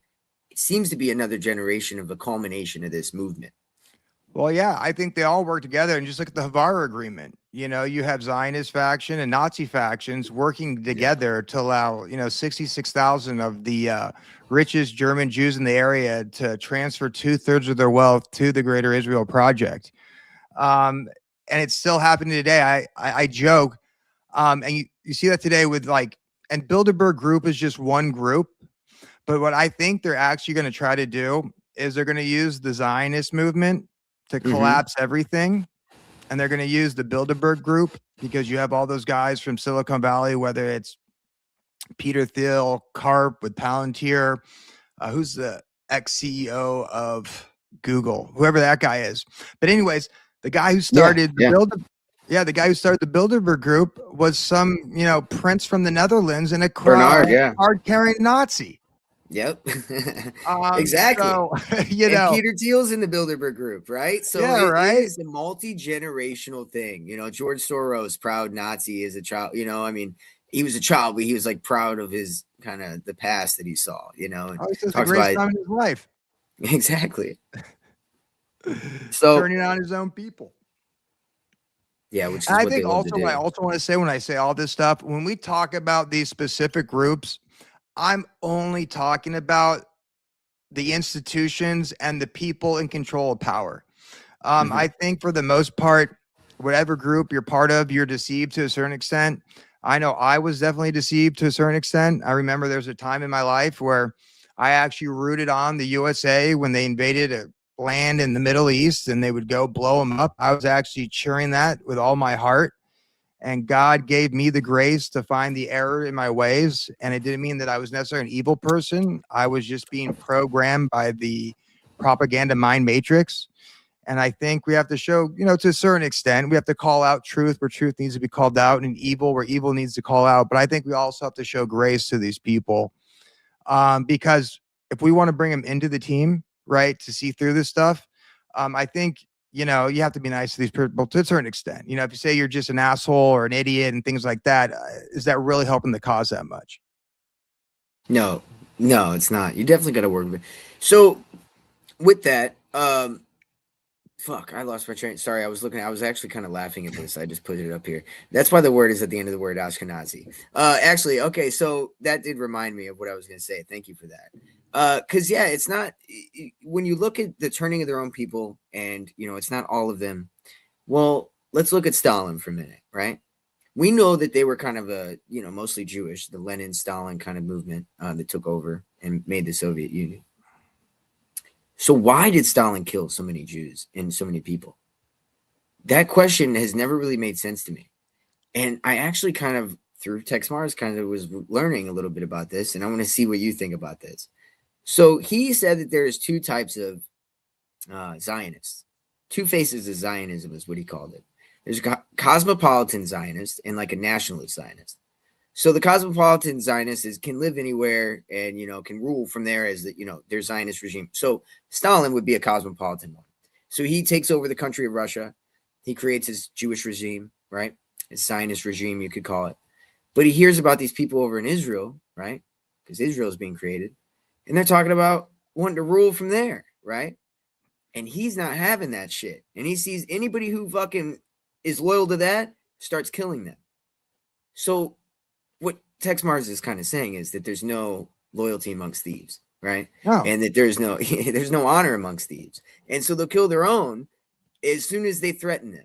And so these are not who you want to be ruling your countries. I mean, this is, so this is the kind of people we're dealing with, unfortunately. I think the entire, was that Bolshevik Revolution was really a Freemasonic war between Western bloodlines and Eastern bloodlines. And, I view the control structure as like a phlegmic tree, or even think about Game of Thrones. You have all these different bloodlines that are kind of related to each other, but they fight over power and control. And I think what you had there was the Western bloodlines, and who was funding it? Bank of London, Western alliances. This was really just infighting. They wanted to weaken the royal bloodlines of the czars. That Exactly. but then again, the czars weren't that good at people too. If you look at the history of the czars, they take their genealogies back to these gods too. And Power it corrupts, actually goes back to absolutely. Tower of Babel. Yeah, power corrupts absolutely, and I don't think that anybody's free of blood, but I just think that there's levels to it, and yeah, there's definitely levels to it, and I think that you can look around and there's chances that are given to some people, and those people take it for granted, and then they take over and they fucking kill everybody, and that's a real thing to look at. You know what I'm saying? So, and like I said the other day, I said we'll be lucky if we get a Germany. Like what happened in Germany, 8 million, 6 million, whatever the fuck the number is, 150,000. We'll be lucky if we get a Germany, because if we get a Soviet Union or worse, we're talking 80 million people died during the Soviet Union during its whole livelihood. That's a lot, dude. I'm starting to think Genghis Khan was a part of the same bloodline. What do you think? Oh, I've heard that too. I'm starting to think it, dude. I'll tell you one thing. I think all throughout history, the same bloodlines controlled the rise and fall of every single empire. And I think they all go back to these fallen gods. And you can literally and test this out on Google. And I always use the word, China as an example, but pick any country and to ask Google, say, did the ancient emperor, say, of China, believe that his lineage goes back all the way to the gods? And the answer is always yes. And in this case, it's the dragon gods. And these bloodlines that actually control China, it's not the CCP that controls China. It's these bloodlines that control the CCP. They are the Li family, who's one of them. And they believe that they go back to the dragon gods. So that goes back to Deuteronomy 32. When the nations were created, God assigned one of these lowercase gods to rule over each region or country. And I think that this control structure is still in place today. Yeah, no, 1,000%. And, whenever you look, so the heroes of old, the men of renown, whenever you look in Genesis, it says that. That's speaking to the demigods, right? So we're talking about Hercules and all these people. These are the kings, the god kings that ended up. So if they're talking about being descendant of it, they're talking about the Nephilim or demigods. Same thing. And once they were off the earth and gone, humans that believe that they were of that bloodline are the ones who ruled. And that's what you're talking to. I do think that's 1,000% what it is. And also, if you're listening right now, if you want to have some fun, go look up two things. Look up the logos of intelligence agencies and look up family crest, because the symbols and all that stuff tells you exactly who these people think they are and who they take their bloodlines back to. And just look at all the family crests all throughout Europe, even into, these other places they moved to. There are so many dark symbols. There's so many serpent symbols. There's so many fallen god symbology all over the place. Giant symbology all over the place. Unicorn representing they're from the House of David, right? That would be from indicating the House of David. You also have plus ultra. There's many crests that have the plus ultra written on it in Latin. And I highly recommend, take note of those, because that's when we're talking Atlantis, that is the inversion of the inscription that was outside of the pillars that led into Atlantis, the supposed gate in front of Atlantis. So if it was one place, that's apparently what was outside of it. Yeah, and what I think is also interesting is the eagle symbolism that you pointed out earlier. And we know the Holy Roman Empire had the double-headed eagle. And I think the city-states, like the United States, maybe Mexico, have the single-headed eagle. But I think that actually derives from, it's in some Bibles. It would be considered an extra canonical book, but some Bibles have it in there. And it's called For Ezra. And Ezra is the cousin of Daniel, and he has an end times vision. And in this end times vision, there's a 3-headed eagle with 8 feathers. And then this lion type creature comes out and rebukes it on behalf of the Most High. He says, the Most High sees what you're doing. You're not going to get away from it. They'll get away with it. So after the vision, Daniel goes, hey, God, please interpret this vision to me. And he goes, as for the 3-headed eagle, that is the same empire that I told about your cousin Daniel, but different. right? So you have this three-headed eagle supposedly is the final empire. And then you have this eagle symbolism all throughout the Holy Roman Empire as a double-headed eagle, and all throughout its city states as as its city states, right? Of the United States. And maybe that's setting up this war between everybody, you know? Yeah. No, yeah, for sure. It's funny that, Russia has the double-headed still. Yeah. They all act like they fight. I mean, just go back to World War Right. One. I mean, who was involved with that? I think it was probably Prussia at the time. I don't know. It was Germany was called at that time. It was like the Austro-Hungarian Empire or whatever. And England, all leaders, they were all first cousins. Yep. But what happened as a Yeah, result? now they're fifth cousins. Now they're fifth cousins because it's watered down, but it's the same shit, right? But what happened as a Bushes result? and You have the Obamas. mass ritual, and you have the British Empire, because of the Lord Balfour Declaration, take Yep. control of Ottoman-controlled Palestine. And we've And then talked I about that possibly being the red dragon that gives power to the beast, right? That it Yeah. speaks about, because of course King, what's the new king after the queen died? He had that whole red fucking painting drawn, and people were talking about how like that, the red dragon. He's like, that's the whole iconography of it, right? Speaking of that, people were mentioning your lion. Oh, you want to hear picture that behind story? you. Yeah. Yeah, go ahead and So get can I into tell that you a real quick. crazy story about that? Yeah, Have I yeah. told you? You haven't, and I'm curious because I've been Okay, meaning to so ask you. yeah, so this is about 20 years ago. I was an atheist for most of my life. And my buddy goes, "You want to do DMT? I heard you could see aliens or something like that." And I go, "Oh yeah, let's do that. I want to do that for sure." And I still thought aliens were these green things that the movie tells me about, and so on and so forth. But anyways, I take it. It lasts for about 3 minutes, and I kid you not, this lion with these glowing eyes and no pupils and wings from the waist up comes into this dimension. And it was as real as I'm talking to you. And before I get a word out, because I'm trying to form the words in my mouth that are trying to, explain what I'm seeing, this trance comes over me and I start speaking in tongues of this thing for like 3 minutes, like blah, blah, blah, blah, blah. And my brain was even thinking about something else and it was coming back at me. Anyway, it ends. I don't know what to make out of the situation. Like I said, I still think, aliens are these green things. But then when I start diving into our ancient past and I first stumbled upon the pyramids and you look at the hieroglyphs of the quote unquote gods that live amongst these people, what were they? They were like these dogs with these human bodies or these alligators with these human bodies. And then when I actually stumbled upon the Bible, and thank God I read that, thank God for my co-host who reached out to me and said, "Hey, you need to read the Bible." I was like, no, it's just a control book, this and that. It sounds like someone who's never read it is what she told me. I was like, touche, I haven't read it.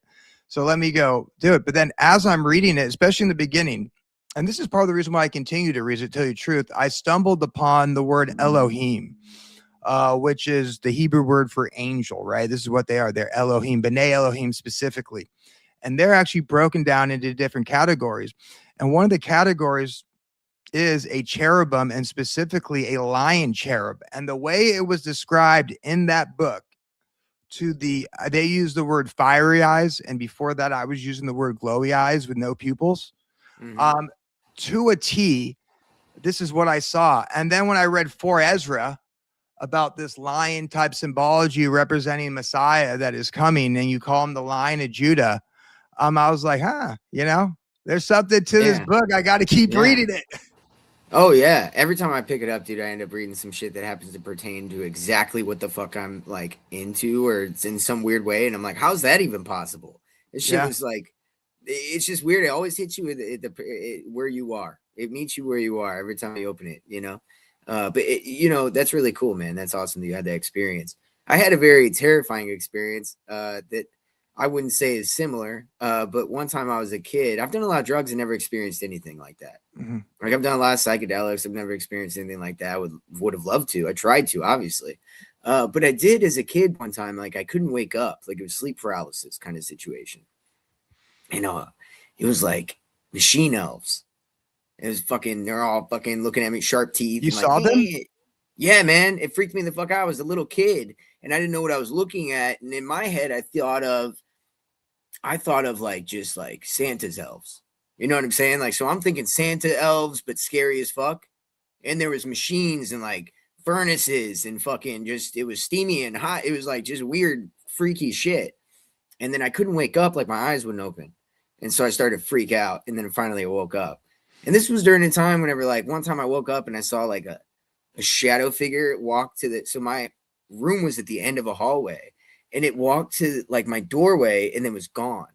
It was very weird. The only two things I've ever had happen to me, I was a little kid, and that's it. And I don't know if I was just more open or perceptive, but yeah, that's it. You know, that's all I've really had. Well, I believe those stories for sure. And I wonder if, because I don't do DMT all the time. I always tell people I don't think the answers are in psychedelics. I think the best they can do is shatter your perception of what you think reality is or the material world. I still think you have to go searching for the answer that ultimately leads me to the Bible. But what was I going to say? I kind of went off what were we talking about? Oh, you're good. Yeah, you were saying you believe the stories about that, like maybe perception thing. Yeah. But this is what I'll say.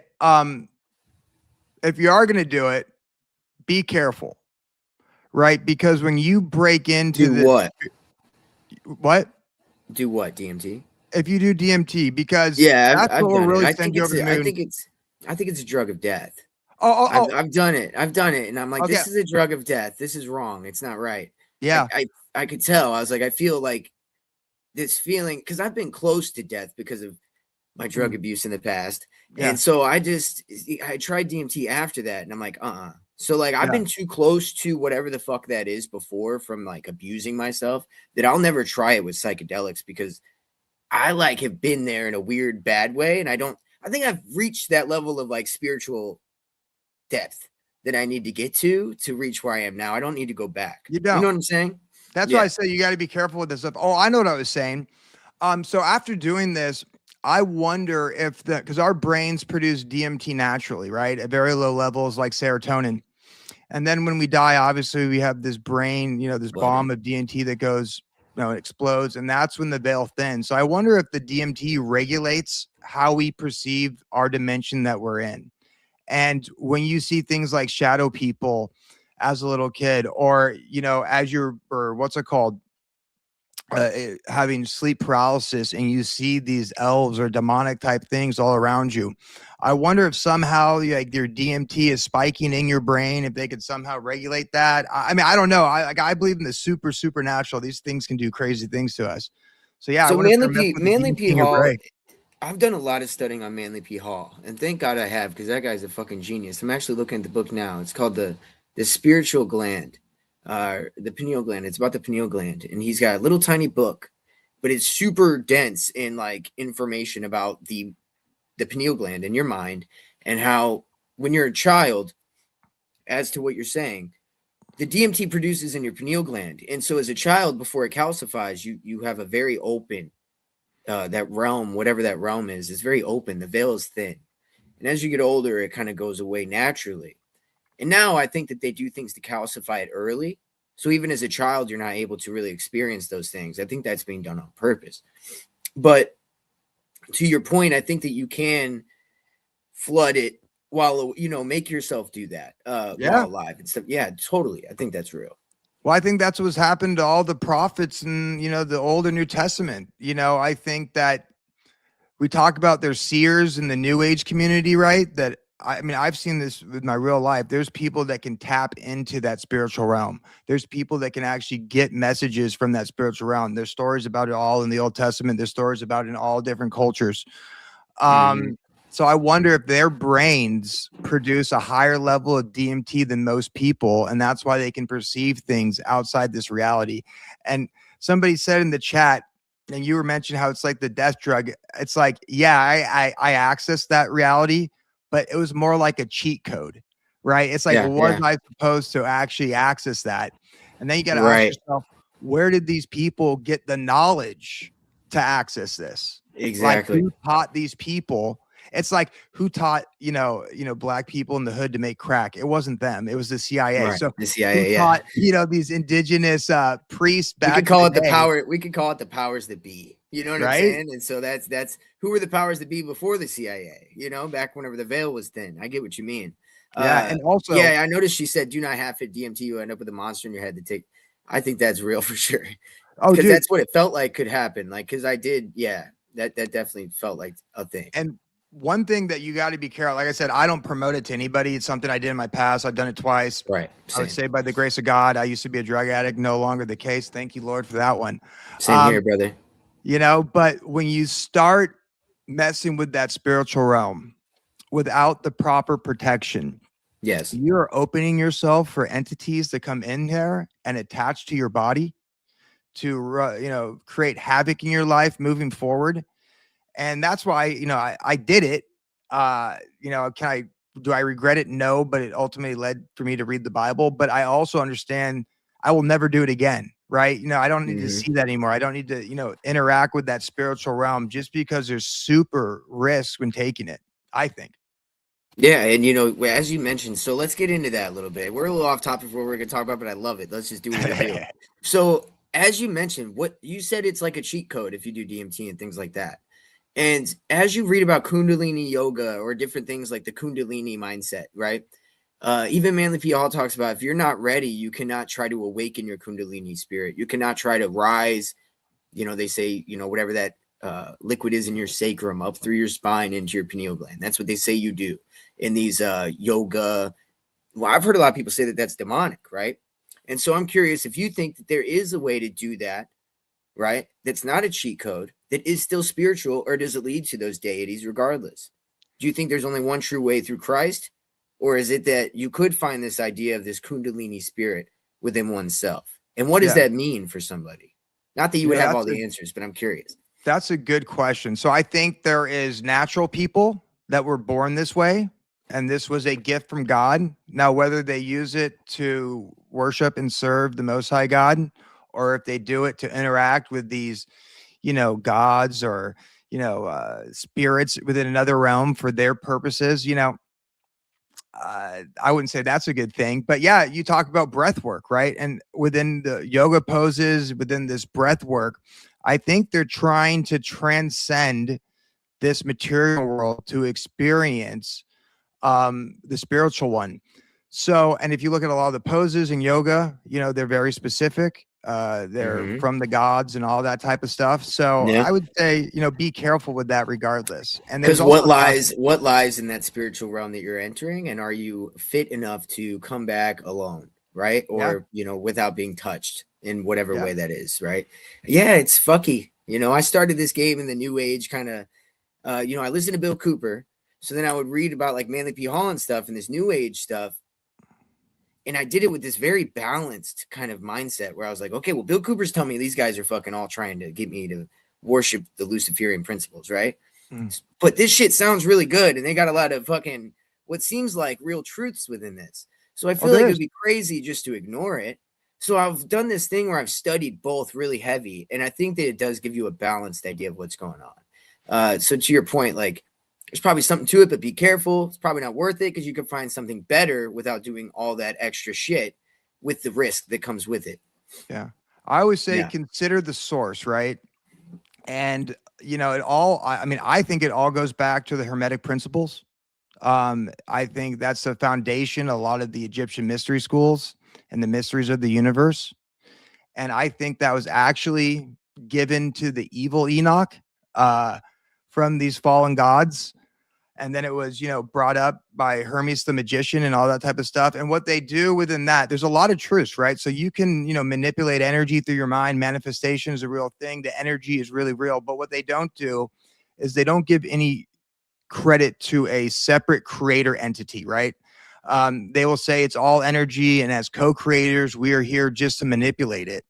And there's some truth to that. But I think the main truth is, and you know, maybe some Christian people will call me a heretic for that one, but I think we all share the same creator. I think the creator has a spirit that lives in each one of us. I believe we have a Messiah that died for our sins. I know it's hard to wrap our brain around that, but to me, it just makes sense because we have to ask for forgiveness.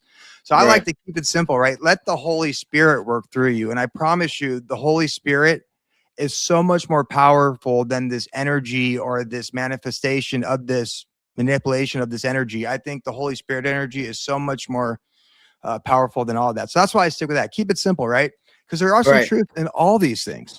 And Tex Mars, whenever you listen to him, man, he makes a lot of sense. He talks about how, the whole point of Christ coming was to say, hey, look, all that shit, like the law that Moses gave, all this law that you guys have been following, don't worry about it. There's no way you can even do this. Like, you might as well poke out both your eyes if you look at a woman. You've already killed somebody if you hate them, right? So he started expressing how it's impossible for you to be perfect. So instead, what Tex Mars explains is that Jesus came to write it in your heart, and that the law has been written into your heart now. What is that? It's a conscience. It's this idea of following God within yourself, this conscience that you have of understanding what is good and what is bad. And the more you follow it, the closer to God you become, right? That could be the most basic of the principles that you're kind of speaking to. But what do they insist? They insist on following these fucking laws. And that is the big thing with this Zionist regime, where I think that's the big core of that. I think Old Testament evangelicals, that's kind of what I'm talking about, right? Like, which has been co-opted by Zionists, right, to control the Christian movement. And I think that is the way that they've led us away from what Jesus taught us, which is Old Testament is old news. I have now given you new news, and that is, I'm in you. You're in me. Well, like, you're good now. So I don't know if it's necessarily old news, because there's a passage that says not a stroke from the Old Testament will be erased until I've fulfilled everything. And he hasn't fulfilled everything. But what you're describing about the new covenant is from Jeremiah, where God writes it on our hearts. But this is the important thing about Jesus. Before Jesus came, nobody had the Holy Spirit inside of them all the time. There would be certain people that God would pick, and they would, he'd pour his spirit into them and stuff like that. Solomon, King David. Right? Yeah, many. So what the thing about Jesus is that once he died, then we get that Holy Spirit. And what the Holy Spirit does, it helps us, because we can't do it on our own. And if you just read the Old Testament, you really find out we can't do it on our own. The Holy Spirit helps lead us into fulfilling what God wants us to do, which I think is the law to a certain extent. I think you have to prioritize what's important. I think some of the stuff is kind of crazy still. I mean, if you read the Old Testament, it says if you miss the Sabbath, it's punishable by death. But then again, you have to take into consideration the world in the ancient past is so much different than it is now. We're talking about these people lived along these gods. There was giants. There was these huge pagan rituals where they were there's a reason why there's child sacrifice all over the place in every single ancient culture. There's human sacrifice going on. In fact, the only culture where there wasn't human sacrifice going on was the Old Testament. There's that time where he went up to Abraham and says, sacrifice your son. I want to see if you're loyal. And Abraham goes, I don't know if I could do that, but Abraham goes, okay, he's God, ready. I trust you. But then he goes, no. I just want to see if you're loyal. You don't have to do that. So, yeah, I think the Holy Spirit is what actually helps us fulfill what God, our creator, wants us to do. And I think not that they got rid of it, but Jesus also kind of prioritized it for us a little bit. When they say, teacher, what are the most important commandments, right? Because, there's, to your point, there's a ton of commandments. And he says, two most important commandments are this: love the Lord God with all your heart and love your neighbor like you love yourself. All prophets and commandments hang on these two truths. And now we have the Holy Spirit, or the Spirit of our creator, that lives inside of us if we choose that. That's awesome, dude. Fuck yeah, man. And so to hijack that spirit, which seems to be not exactly what the Christian movement today is all about. Let's get into what the Christian movement today is all about. It seems that it may have all started under Kissinger with the CFR. Now, the Rockefellers gave Kissinger, I believe it was about $60,000 to go into the Council of Foreign Relations. And a while after he was in it, they developed something called this Religious Roundtable of Foreign Policy.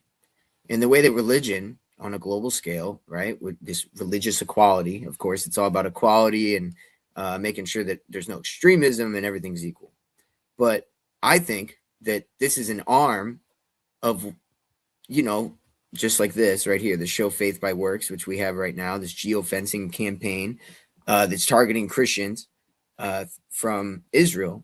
$4 million they put into this, so that way they could get the Christians on their side and make sure that they don't realize the truths that we're talking about. Oh, yeah. I've seen like Ian Carroll talking about this and how they're like watching people's phones and then sending them propaganda Israeli propaganda about the Judeo-Christian values that they should have, this and that. I think that's part of the hijacking, to create this greater Israel, but also this Israeli-ran New World Order with this one religion that is more Babylonian. Yeah, I call it too is because you definitely see these movements, especially the evangelical movement that's huge into, Zionism and stuff like that. And, you kind of see this worship of Israel. You have the, Pastor Greg Locke, who goes on stage with an Israeli flag wrapped around him as he's preaching the gospel. And I think that people support this stuff. I don't think they're bad people.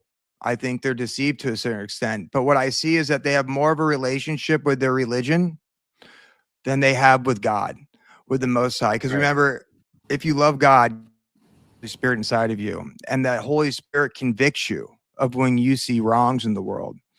And if you see what's happening, and like I said, I think you can apply this to every single government, right? I don't think Israel is unique in the sense that they're oppressive and they commit horrible war crimes. If you look at the history of governments in general, they all do this stuff, and there's all certain levels of it. But I think that's a result why people believe this stuff is because they don't have the Holy Spirit necessarily in them convicting them that this is wrong, or they're more married to their theology, or they're more married to their church or their eschatology or whatever than actually sitting there and listening to that Spirit of God or to our Creator or whatever you want to call him.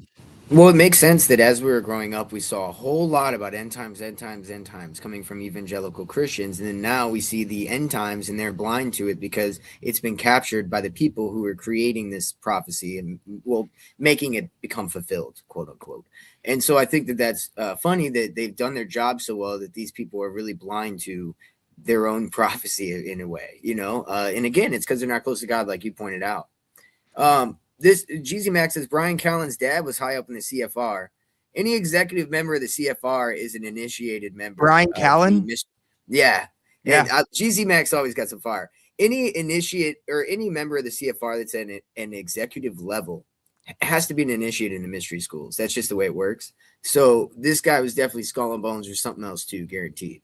I believe that guy was from Israel, if I'm not mistaken. Brian Callen. Brian Callen? I believe he lived in Israel or was stationed there. His dad.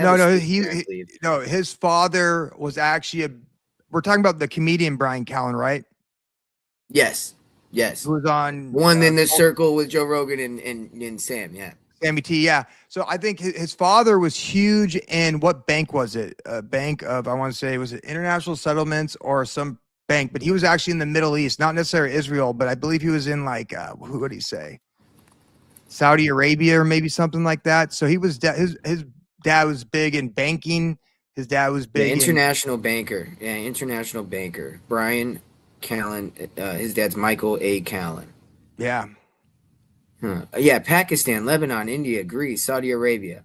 So all the usual suspects of what's going on even today, right? Saudi Arabia is even more apparently like just openly involved in this movement that's happening, even though of course they were involved in up until 9/11, but then they kind of went into the back scene a little bit because we blamed them, but then now they're kind of coming back up to the forefront again. But like it's not to your point there, it looks publicly like they're involved, but I think they've always been involved.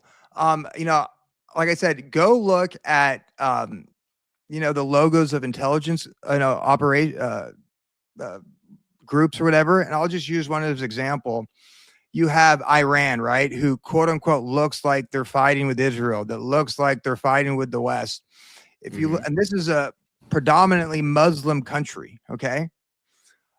If you look at their intelligence logo, do you know what it is? It's a 8-sided star of Ishtar with a all-seeing eye in the middle of it, and that's because these are from the gods of old. And they serve these royal bloodlines. And you even look at the Parliament building within Iran. It's a pyramid with 33 windows on it. Look at the Black Cube of Mecca. The Black Cube of Mecca. The Black Cube of Saturn. Are you going to tell me Israel doesn't worship Saturn? Of course, that's what the fuck they're worshiping. The Star Remphan is the star of Saturn, which is the Black Cube. It's inside of the fucking star of Star of David, we could call it, which was never even mentioned in the Bible. But you know, what's also crazy with that is, you know, Ishtar is Isis, the same goddess, right? Isis is the first IS in Israel. Isis, Ra, Elohim, as you mentioned earlier, the angels. And so that's Israel. That's what that is, the Holy Trinity of the Babylonian cult. And so that's why it has that name too. I mean, Bill Cooper pointed that out long ago. He's like, I mean, the place is called Israel. Of course, it's going to be the place that hubs the global New World Order and brings in the Battle of Armageddon. It has to be. And I think he's very right about that. But yeah, Ishtar is Isis. It's all the same thing. And so it gets back to the pagan worship, you know, Christmas, Easter, all the holidays we worship. And the black cube, you find it, you know, black rock, black stone. Trump on top of his Trump Tower has a big black cube. So they act like the Muslims and them are like at odds with each other. And there's a couple points in time. There's a couple points in time that I said that the Muslims and Christians had more in common. And I want to backtrack a little bit on that. And yeah, I'm going to backtrack off of that. I think that there is sentiments in the Quran that says you don't kill yourself, you don't do this, you don't do that. That great. But and they do even mention how Jesus is going to come and fight with the Manai, whoever the fuck their savior is, and fight, you know, the Antichrist. Sure. But I don't think that, I think that the current Muslim society today is just like the evangelical, just like the Zionists. It's no different to me. It's the deep state, like whatever you want to call it, Illuminati. Yeah, I mean, just look at, you know, someone brought up the Vatican in the chat. I mean, they literally incorporated Mithraism with the story of Jesus. And what's interesting is they assigned the name of the Queen of Heaven to Mary, Jesus's mom. And if you read Ezekiel, it talks about this Queen of Heaven, which is another name for Isis, and how we shouldn't be making cakes for the Queen of Heaven. And here you have them giving the name of Isis to the Virgin Mary. Yes. It's absolutely insane. Well, I mean, just the image of Madonna suckling her baby is the image that the Catholic Church put in there for Mary. That wasn't the basis of Christianity. That was taken from Egyptian mystery, like Babylon. And so that's again with the two Babylons, you see the iconography, and we think, oh no, that's just like old Christian iconography. No, that has been taken from pagans and put in there in the very beginning to where now, I mean, we're hundreds of years, 1,000 years from then. It all feels like it's just a part of it, right? It all feels like it was always a part of it, when in reality, it probably wasn't. I mean, the temples, Jesus said, like the temple, I think where the Wailing Wall is, I believe that there was even a spot in the Bible where Peter or Paul or somebody brought him to the temple to show him, this is where everybody comes. You got to come here. It's great. Everybody loves it. Jesus gets to the temple and he says, every stone's going to fall off of this. It's going to be thrown off. Pretty much saying like this temple, it's worthless. Like you shouldn't, you know, it's wrong. And so I think that that is a good analogy for what we see in cathedrals, what we see in a lot of today. It's all pagan shit. And we think these are like great cathedral renowned temples, and it's all pagan. There's a big dome at the top for the sun and everything else. So I think if Jesus was here, he would say those stones will be cast off. Oh, just 100%. My opinion. Yeah, no. I mean, once you know, Jesus died for our sins, if you want to believe that, which I do. Our bodies became the temples where the Holy Spirit resides. Full stop. Jesus mentions that, how his body was the temple.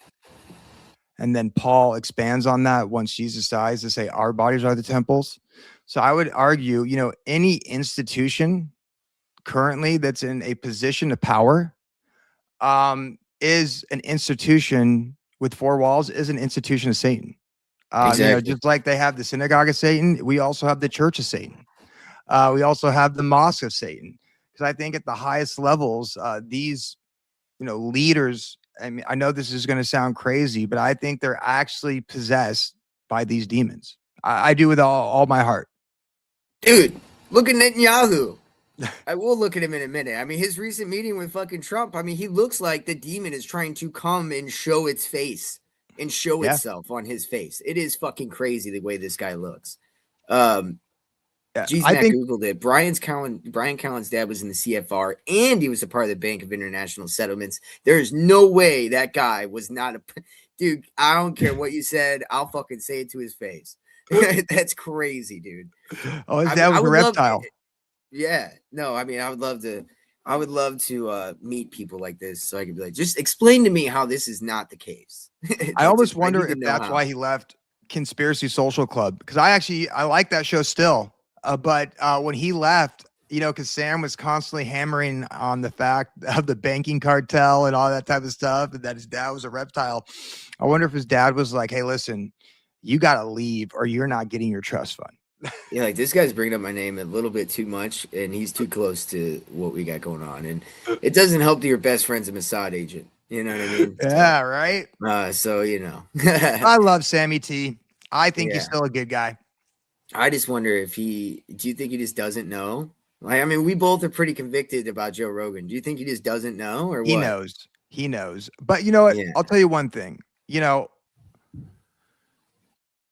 Joe Rogan was there for him, supposedly helped him out when Sam was in a really dark place. And there's Mhm. something to be said about loyalty, Yeah, yeah. I think Yeah. that That's good I for think him that it's hard when you're also, in this have a world. truth-telling podcast Yes. to,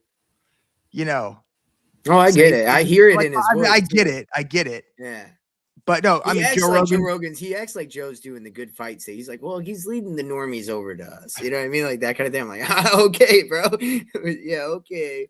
Dude, the I don't minute think so. I think he's controlling the narratives. Like whenever you hear like, I didn't get to have this conversation with you, so I'd love to talk to you about this. So a little bit after I went on Tinfoil Hat, Sam went on to Joe Rogan. And then a little bit after that, the guy who made that new Age of Disclosure documentary went on Joe Rogan. And I listened to that one. And as I'm listening to it, there's a certain point where he talks about Bell Labs.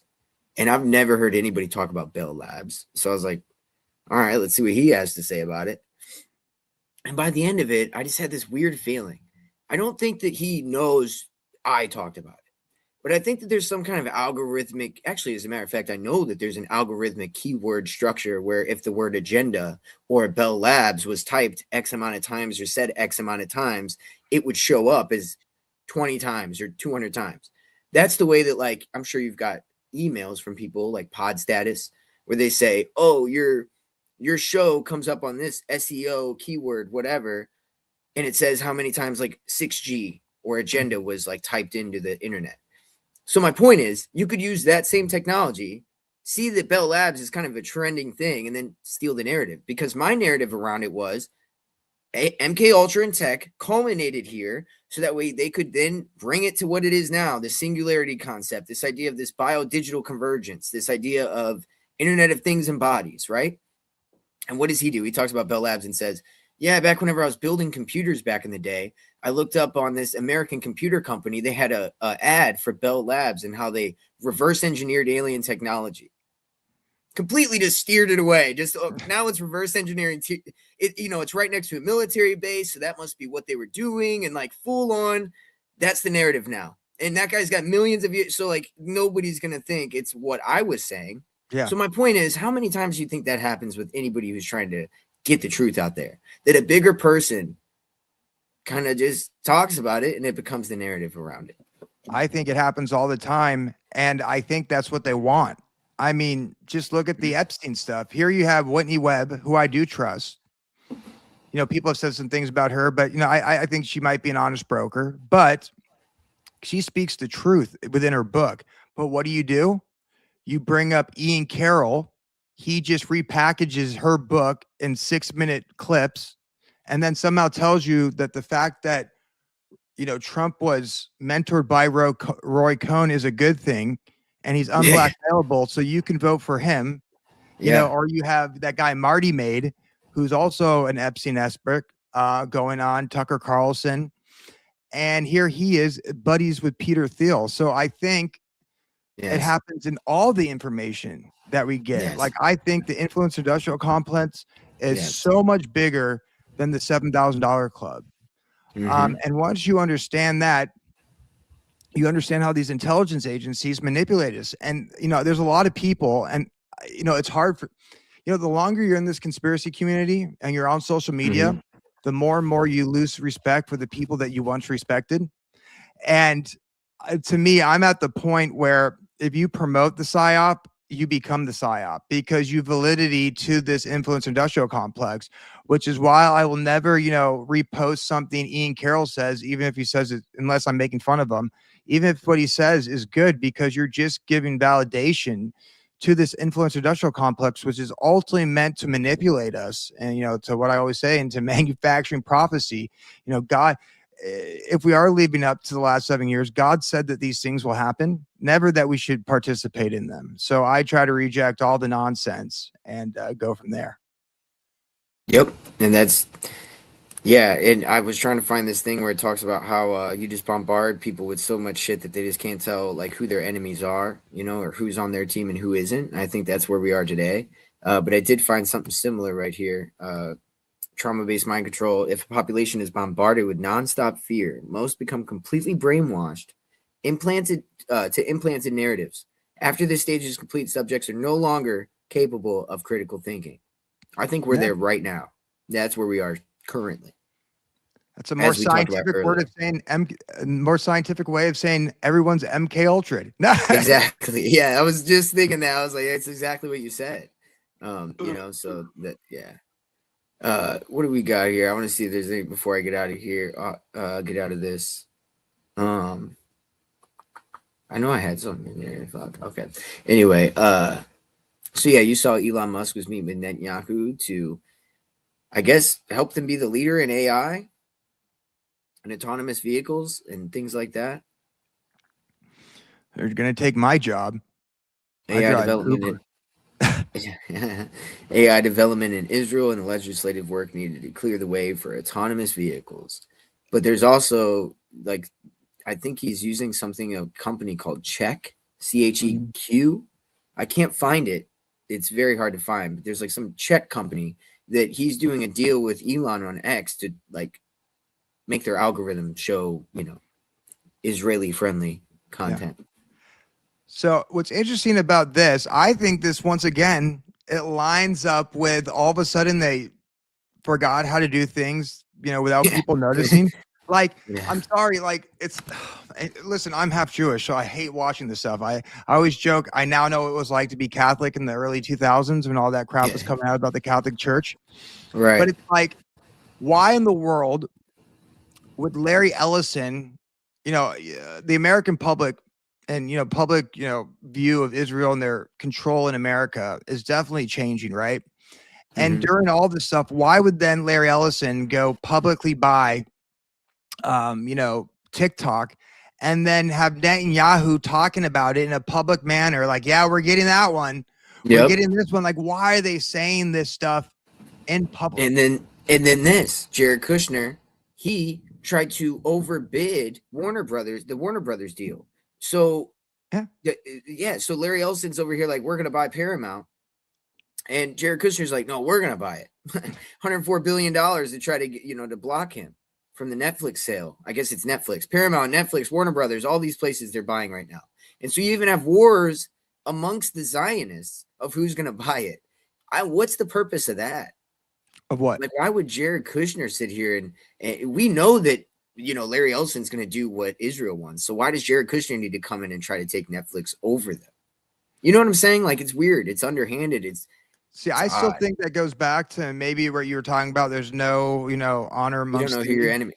Yeah, that too. Yeah. And I think, like I said, I really like the way this guy Gary Wayne explained the control system as this dilemmic tree, each with their own agenda, but they also carry out the same agenda. And he wrote the Genesis 6 conspiracy, didn't he? What? He wrote the Genesis 6 conspiracy, right? Okay. So like an example of that, like we talked about earlier, about how I believe, the Bolshevik Revolution was really just a war amongst, Eastern Freemason families and Western Freemason families. And, maybe that's what you're seeing now, right? These two different, people who represent different, bloodlines within, the greater system of control, just battling. They want more. I want more. I want more power. But ultimately, like I said, what's the difference if, Jared Kushner, who owns the 666 building, or Larry Ellison buys the company? They both play on the same team. Exactly. Does Jared come from the name Jacob? I don't know. But that is so wild that that he owns the 666 building. Which, by the way, he got Yeah, I help know, it is from weird, isn't it? the Saudis to get that thing. Yeah, that is weird, isn't it? Well, the Saudis are always involved with them. It's crazy. Yeah, that is very crazy. So let me see here. I had some other one here, other bookmarks here. I want to go through, check out here that has to do with everything we're talking about pretty much. A lot of Israel stuff that's saved on here. This one just kind of goes through the past of how many times this dude has talked, like just mentioned Iran and tried Iran to could produce a nuclear weapon in a for. very short. Yeah. Well, I guess this was June just last year. It starts off with, If not stopped, Iran could produce a nuclear weapon in a very short time. It could be a year. It could be within a few months. They have the wherewithal, the stored up, preserved knowledge to make a bomb very quickly if they wanted to do it. Iran is so dangerous. Weeks away from having the fissile material for an entire arsenal of nuclear bombs. They're very close. They're 6 months away from being about 90% of having. yeah, it's pretty enrichment crazy. He's been hammering at this for a minute, dude. Oh yeah. But when they had the war, what was like a year ago? How many days was it? Like 12 days or something like that?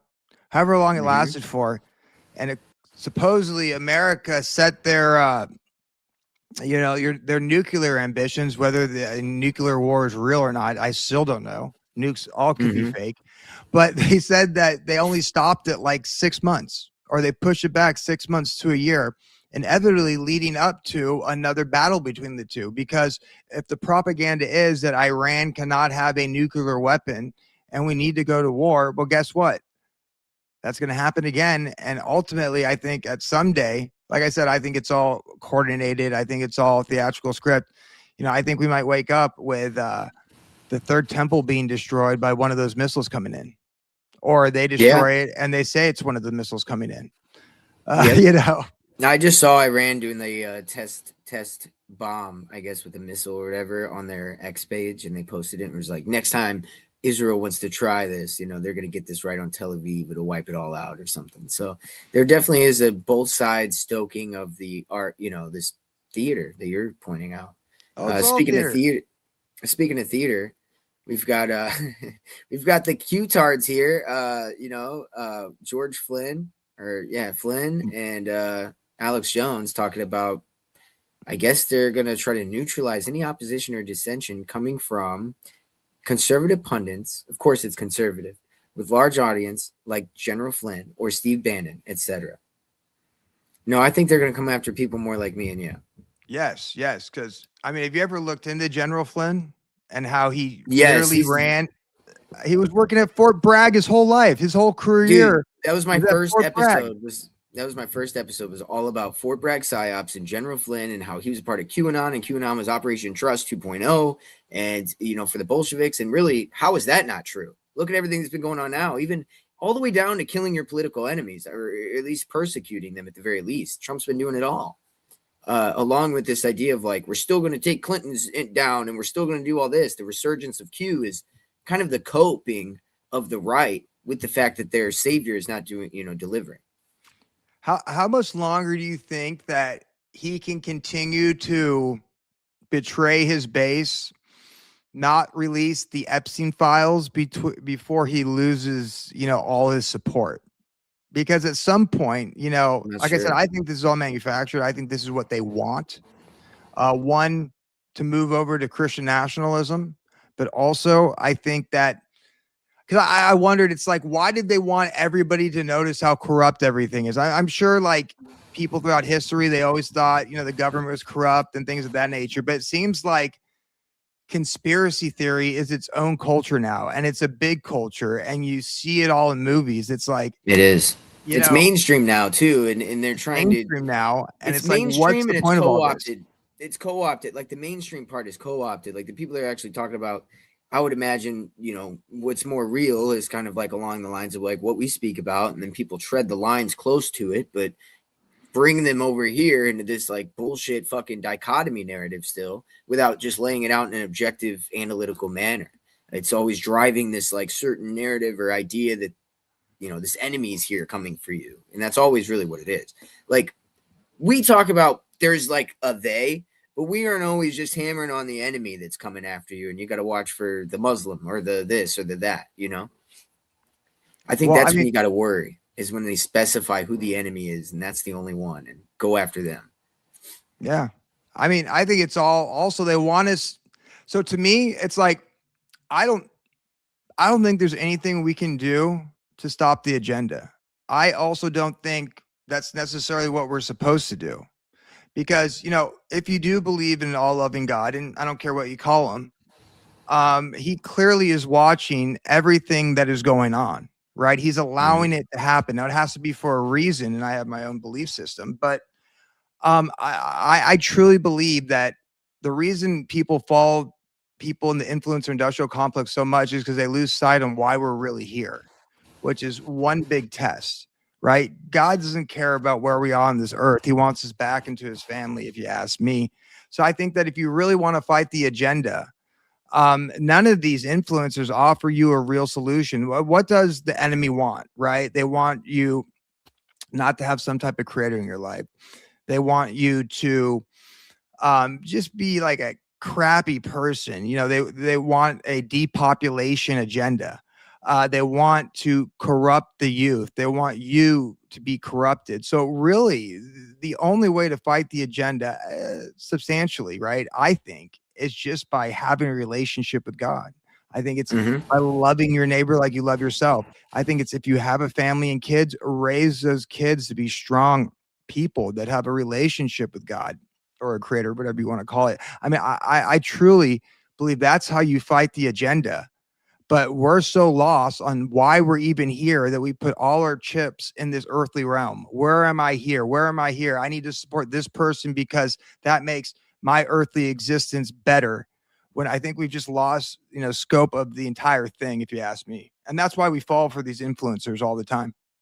Yeah, they lock you into the carnal nature, your passion, your inner passions of greed, lust, whatever it is, and they feed it to you as much as they can. And then at the same time, they generate this consuming culture, which turns you into a fiend, essentially, for whatever it is that your passion is, your carnal nature that you know, whether it be lust or glutton or whatever, right? I do think that's exactly it. And also, you know, even in their philosophies, they talk about how you have this divine nature within you. And then you have this animalistic or carnal nature that's within you, this materialistic nature that, you know, the way they describe it is God creates us and then we're born in nature. And so she wraps her arm around us because she loves us. But that's an analogy for we are kind of stuck in this nature. We got to break out of it to really access that godliness within us. I think there's some truth within that. And I think that they're playing on that concept and trying to draw you more into your earthly sense, right? Your earthly senses. And that's exactly right. Back to the chat real quick. Ian Carroll, he did have a Kabbalah bracelet on, and he also at the same time had on his watch the Skull and Bones number backwards. That couldn't have been a coincidence. Now you can say you had a red bracelet on and it was a, you know, gift from your girlfriend's dad or whatever, but dude, take it at a different time. What are you doing? Like you're telling me he knew what he was doing. All the information you know, you didn't know that that's the number for Skull and Bones. Get out of here, dude. Yeah, I can't prove that Ian Carroll's connected to intelligence, although I think he is. But what I can say is he's never met an intelligence operation that he didn't defend. Yeah, like, that's a fact, and I love the way he defends Tucker Carlson. He defends InfoWars. He actually filled in for Candace Owens. And right now, InfoWars and Candace Owens are going against each other, creating more drama that's really going to lead to nothing. And he's because quiet dude, they about have the same lawyer. Alex Jones and Candace Owens have the same lawyer. Have you ever looked into Norman Pattis? I haven't. Tell me about him. Okay, so this is a really interesting thing. So Norman Pattis is a CIA adjacent lawyer. Now, he has actually written an article in some local newspaper how he was actually interviewed by the CIA. He did all their testing. He was even given a salary and that they wanted him to come work. But then when he left the building, he was never invited back. Okay. Sounds pretty CIA. Yeah, classic story. Yeah, classic story. Well, before Candace had a career when she was in high school, which kind of made national news here, she was suing the board of the whatever, what school was it? Sanford School of Education, because supposedly 4 white boys had called her and made some racist comments on her. And she claims that she's from the ghetto. She has no money whatsoever. And she stumbled upon this lawyer named Norman Pattis, right? And, he represents her. She wins some money, so on and so forth. Well, you do a little bit of research. You know who Norman Pattis is also the lawyer for? Alex Jones. You know who he's also the lawyer for? Nick Fuentes. Do you know who he's also the lawyer for? The Proud Boys who got arrested on J6. You know who he's also the lawyer for? Owen Schroyer. Yes. So you have this. These are the asymmetrical. My apologies. These are the asymmetrical peers. So you have like Joe Rogan is in the same sphere as Ian Carroll and Alex Jones and Candace Owens, and then of course that's why they're all in the same sphere as each other, right? As soon as Alex Jones is done going on Joe Rogan, now you have Ian Carroll enter the scene, and he's kind of the middleman between them all. And like Candace doesn't go on there on Joe Rogan, but like they are in the same sphere, and I think it's showing through what you're kind of pointing out. I love it. Yeah. Oh yeah. I'm telling you, it's all crazy. tied intelligence. And let me tell you something, as someone who considers myself a truth teller, and I try to get videos out on a daily basis, I try to, get people to come watch my stuff. If you're really speaking the truth, you are censored. If you're really speaking the truth, you definitely had an account against your strike at about your account at some point. And you see these people like Joe Rogan, you see these people like Candace Owens, or you see these people like Ian Carroll, being able to talk about things that one would think or you're not allowed to talk about. In fact, that's how they make their bones. Like, oh, I'm going to talk about what you can't talk about. Yet there's no strike. There's no limited viewership of their views. In fact, it's expanded and they promote it. So which tells me is you can't trust these people. It's definitely being manufactured and massaged. Dude, to your point, go look up Nick Fuentes' show, not on Rumble. Don't go on Rumble. Look anywhere else. Go look up his show. Tell me if you can find it.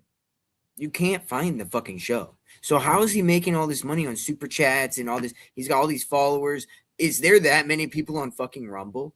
Because that's the only place you can find the guy. You see what I'm saying? So it's clearly some kind of like contrived. And then speaking of Nick Fuentes, in this whole Christian theocracy, nationalist movement that's going on amongst this circle. Yeah. And it's in this circle that we're talking about.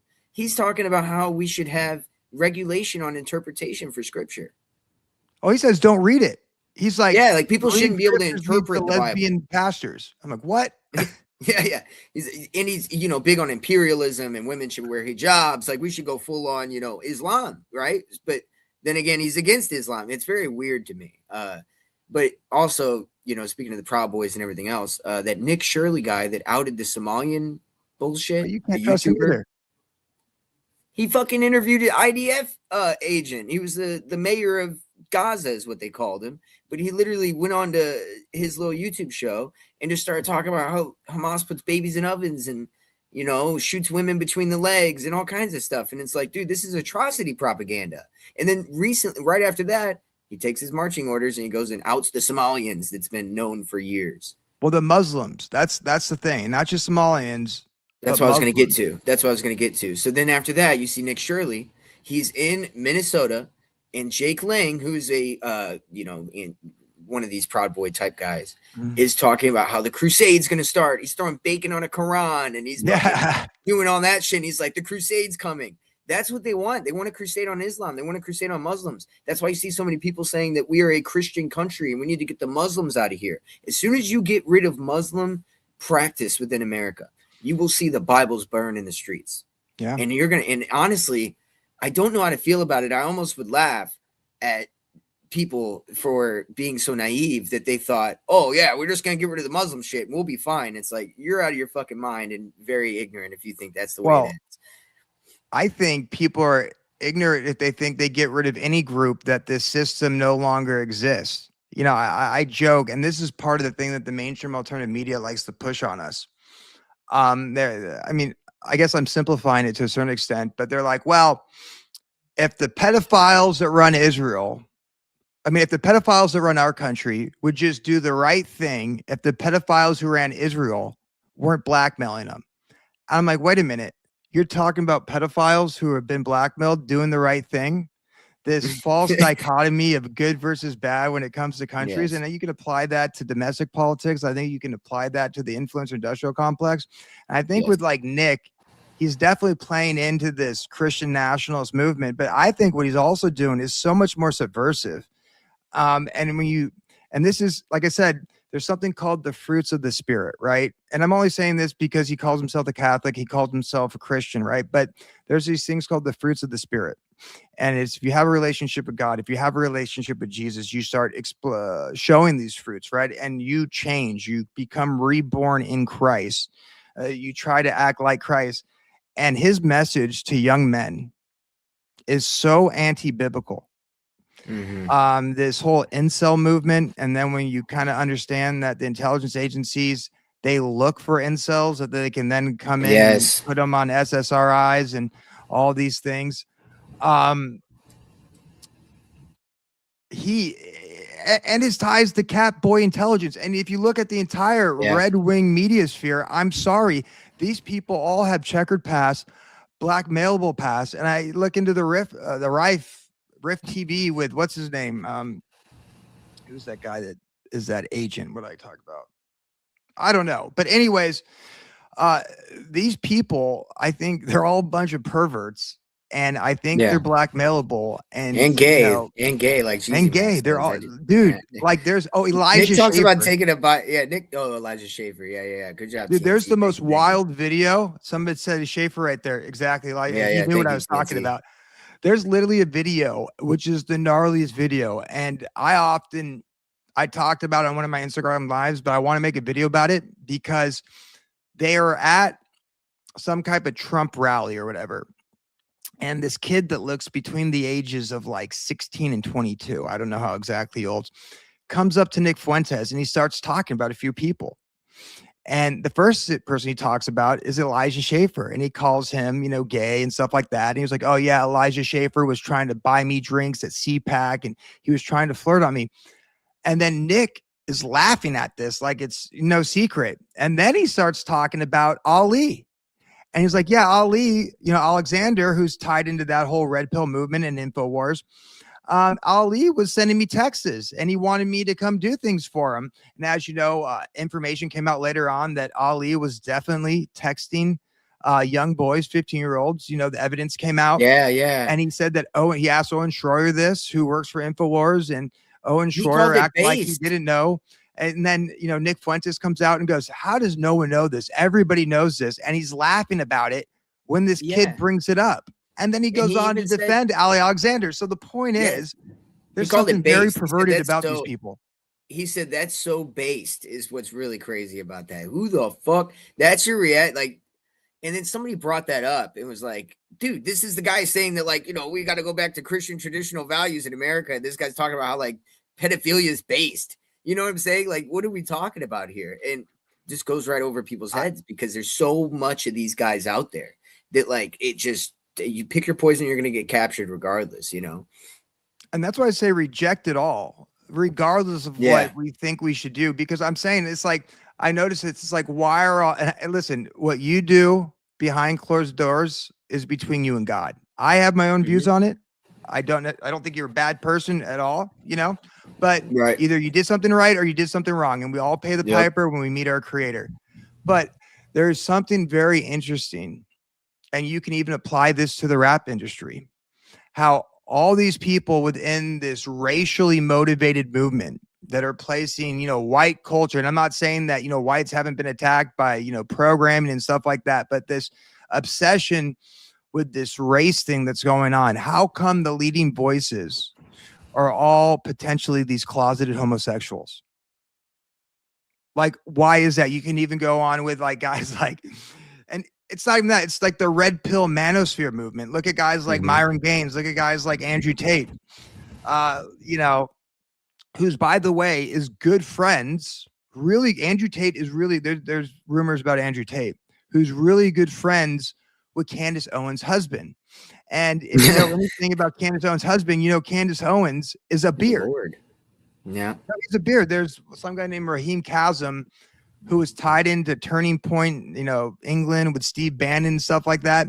And he actually did a tweet like years ago before, all this stuff came up about him, saying that Candace Owens' marriage is a complete fraud. And he knows both of them and he worked with both of them. And that this George Farmer guy came in and was trying to hit on him. So it's just weird to me. And I'm not saying you're a bad person for doing whatever you're doing. Like I said, I already explained that. But why are all these people that are promoting this certain type of ideology closeted homosexuals? Yeah, I have my thoughts on why. You kind of have to be in the club. You know what I mean? Yeah. Anti-creator, anti-God, and manifest your will through, the Eye of Horus, is Aleister Crowley used to call the anus. So that is, that's probably what they're working in. You know what I'm saying? That Crowleyan magic type of mentality.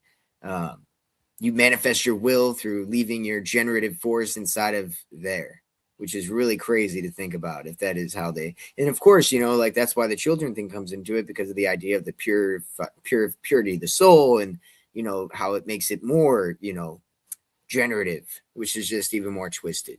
So yeah, I think it's an underlying theme because of that. As dark and crazy as that might sound, I really think that is the underlying reason. Yeah. And it's a part of the cult. And you see this with even smaller people, but you see this with pastors who are grifting like crazy. There's a guy, have you ever heard of Joel Webbin? I have not. Well, at least within the Christian circle, he is one of the faces for Christian nationalism. And the thing is, it's like people are so sick, at least people who are looking for the truth are so sick and tired of the pastors like Greg Locke, who, the QAnon pastor wrapping an Israeli flag around him. They're looking for other things and they're turning over to Christian nationalism. But then you look at this guy, Joel Webbin, who is this, once again, he's race oriented as well. When the Bible says there's neither Jew nor Gentile, we're all one in Christ Jesus. But he's even latching on to guys like Elijah Schaffer. He's just doing a, what's it called? Thing with Nick Fuentes coming on his show. And anytime, an old dude starts using the word based and grifting, it's just a total grift. But yes, it's like all options that we have, I think, are just false options. And just keep it simple. We got a creator. I have my Messiah that died for my sins. There's a Holy Spirit that lives in me. And I need to love everybody. Right. And that's it. It's simple. Yeah, it is. It is very simple. Just like, tend to the garden you can touch. That is a big, that's a part of it, right? That is a big part of it. I try to do that as much as I can. I hit a point where, I'm just like bombard myself with so much information. I feel like a part of my mission is to talk about this for some weird reason, like I do. And honestly, it kind of brings me back to like what we talked about earlier with the weird shit I saw as a kid and shit. And then my weird interests that I happen to be involved in, which is like ancient. Like I was into Babylon and like Mesopotamia back whenever I was a kid. Like I did a whole project on like the pyramids and shit. I was in like 3rd grade. So I've just really been into that shit for a long time. Greek mythology, reading it as a kid, like Percy Jackson, love those books. Like I just kept that interest. And then now I see why, you know what I mean? Because it's all for a reason, And so I guess everybody's got their own calling, but for sure, for the most part, for most people, keep it simple, keep it around yourself, and just fucking try to touch the garden you can, Yeah. I'm with you. It's like, because people I guess the reason why I speak the truth is because I want to show out the fallacies of this world. And when you realize it's all false, you then searching for what is true. And I think what's true is God, right? I almost think that like conspiracies without a message of salvation or a message of God, right? It's almost just another psyop. And I actually turned into that, right? Because that's another thing. But I truly find why I believe in God and the God of the Bible for my own personal reasons. I was saved by his grace and all that kind of stuff. But when you start looking at the levers of control, the systems of control within this world and within these secret societies, and when you realize it goes back to the Egyptian mystery schools, it goes back to the worshiping of these gods that came down here that are in direct conflict with the God of the Bible. It's like, why are these people that are aligning themselves with these fallen gods, whether you believe the Bible to be true or not, whether you believe the idea of these gods to be true or not, there is a distinction between these two separate gods. And I always thought it was interesting or evil of the most powerful people, the most knowing people are actually worshiping these fallen gods, like the people who go to Bohemian Grove. You know how Yes. busy they are? But you think they're just They taking take their time out of time. their schedule to be edgelords and do mock Right. sacrifices to the Howl God? No, they really believe Exactly. this. And it's true.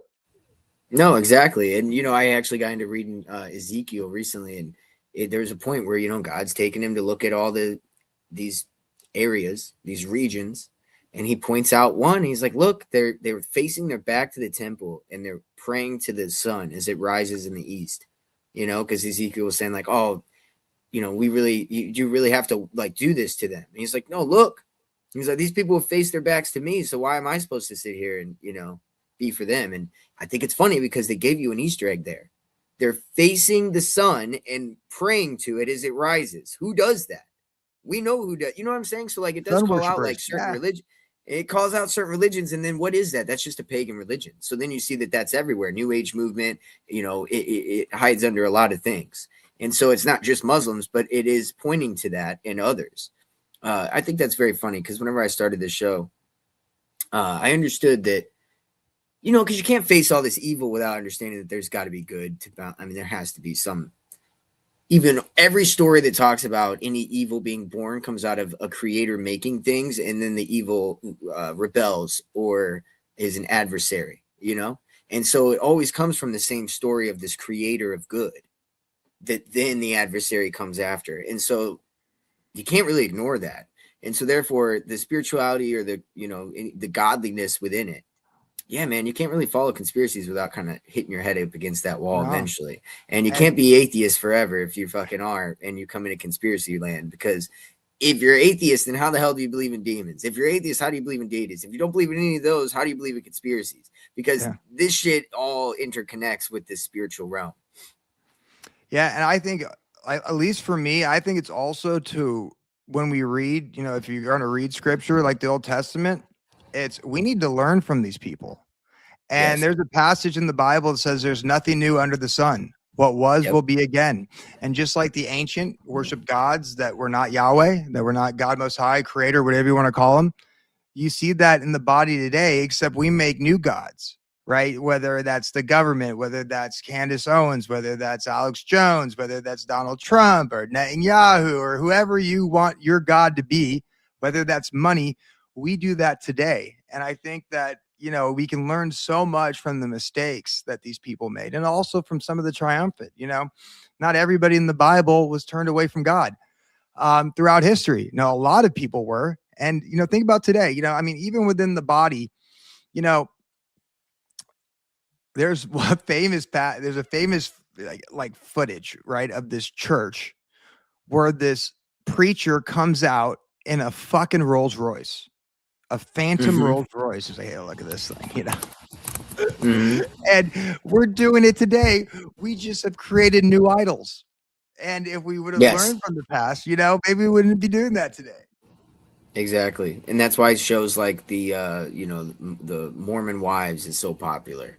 Where it's like these women who are just doing ungodly things, under the guise of being, religious, which is crazy. Which we see that a lot with reality shows lately. Speaking of triumphal arc, 250th anniversary for America, Trump has a plan to create this triumphal arc and put it out there in the Washington, D.C. layout. Have you seen this? No, I've not. So are you familiar with what's called the Ark of Baal? No, I am not. Well, I'll show it to you. Trump's trying to remake it. I believe in it. So he's doing this. Oh shit, fuck. Okay, hold on. So he's putting that across from the Lincoln Memorial, across the Potomac from the Lincoln Memorial. So France has one very similar. Here's France's triumphal arc. Okay.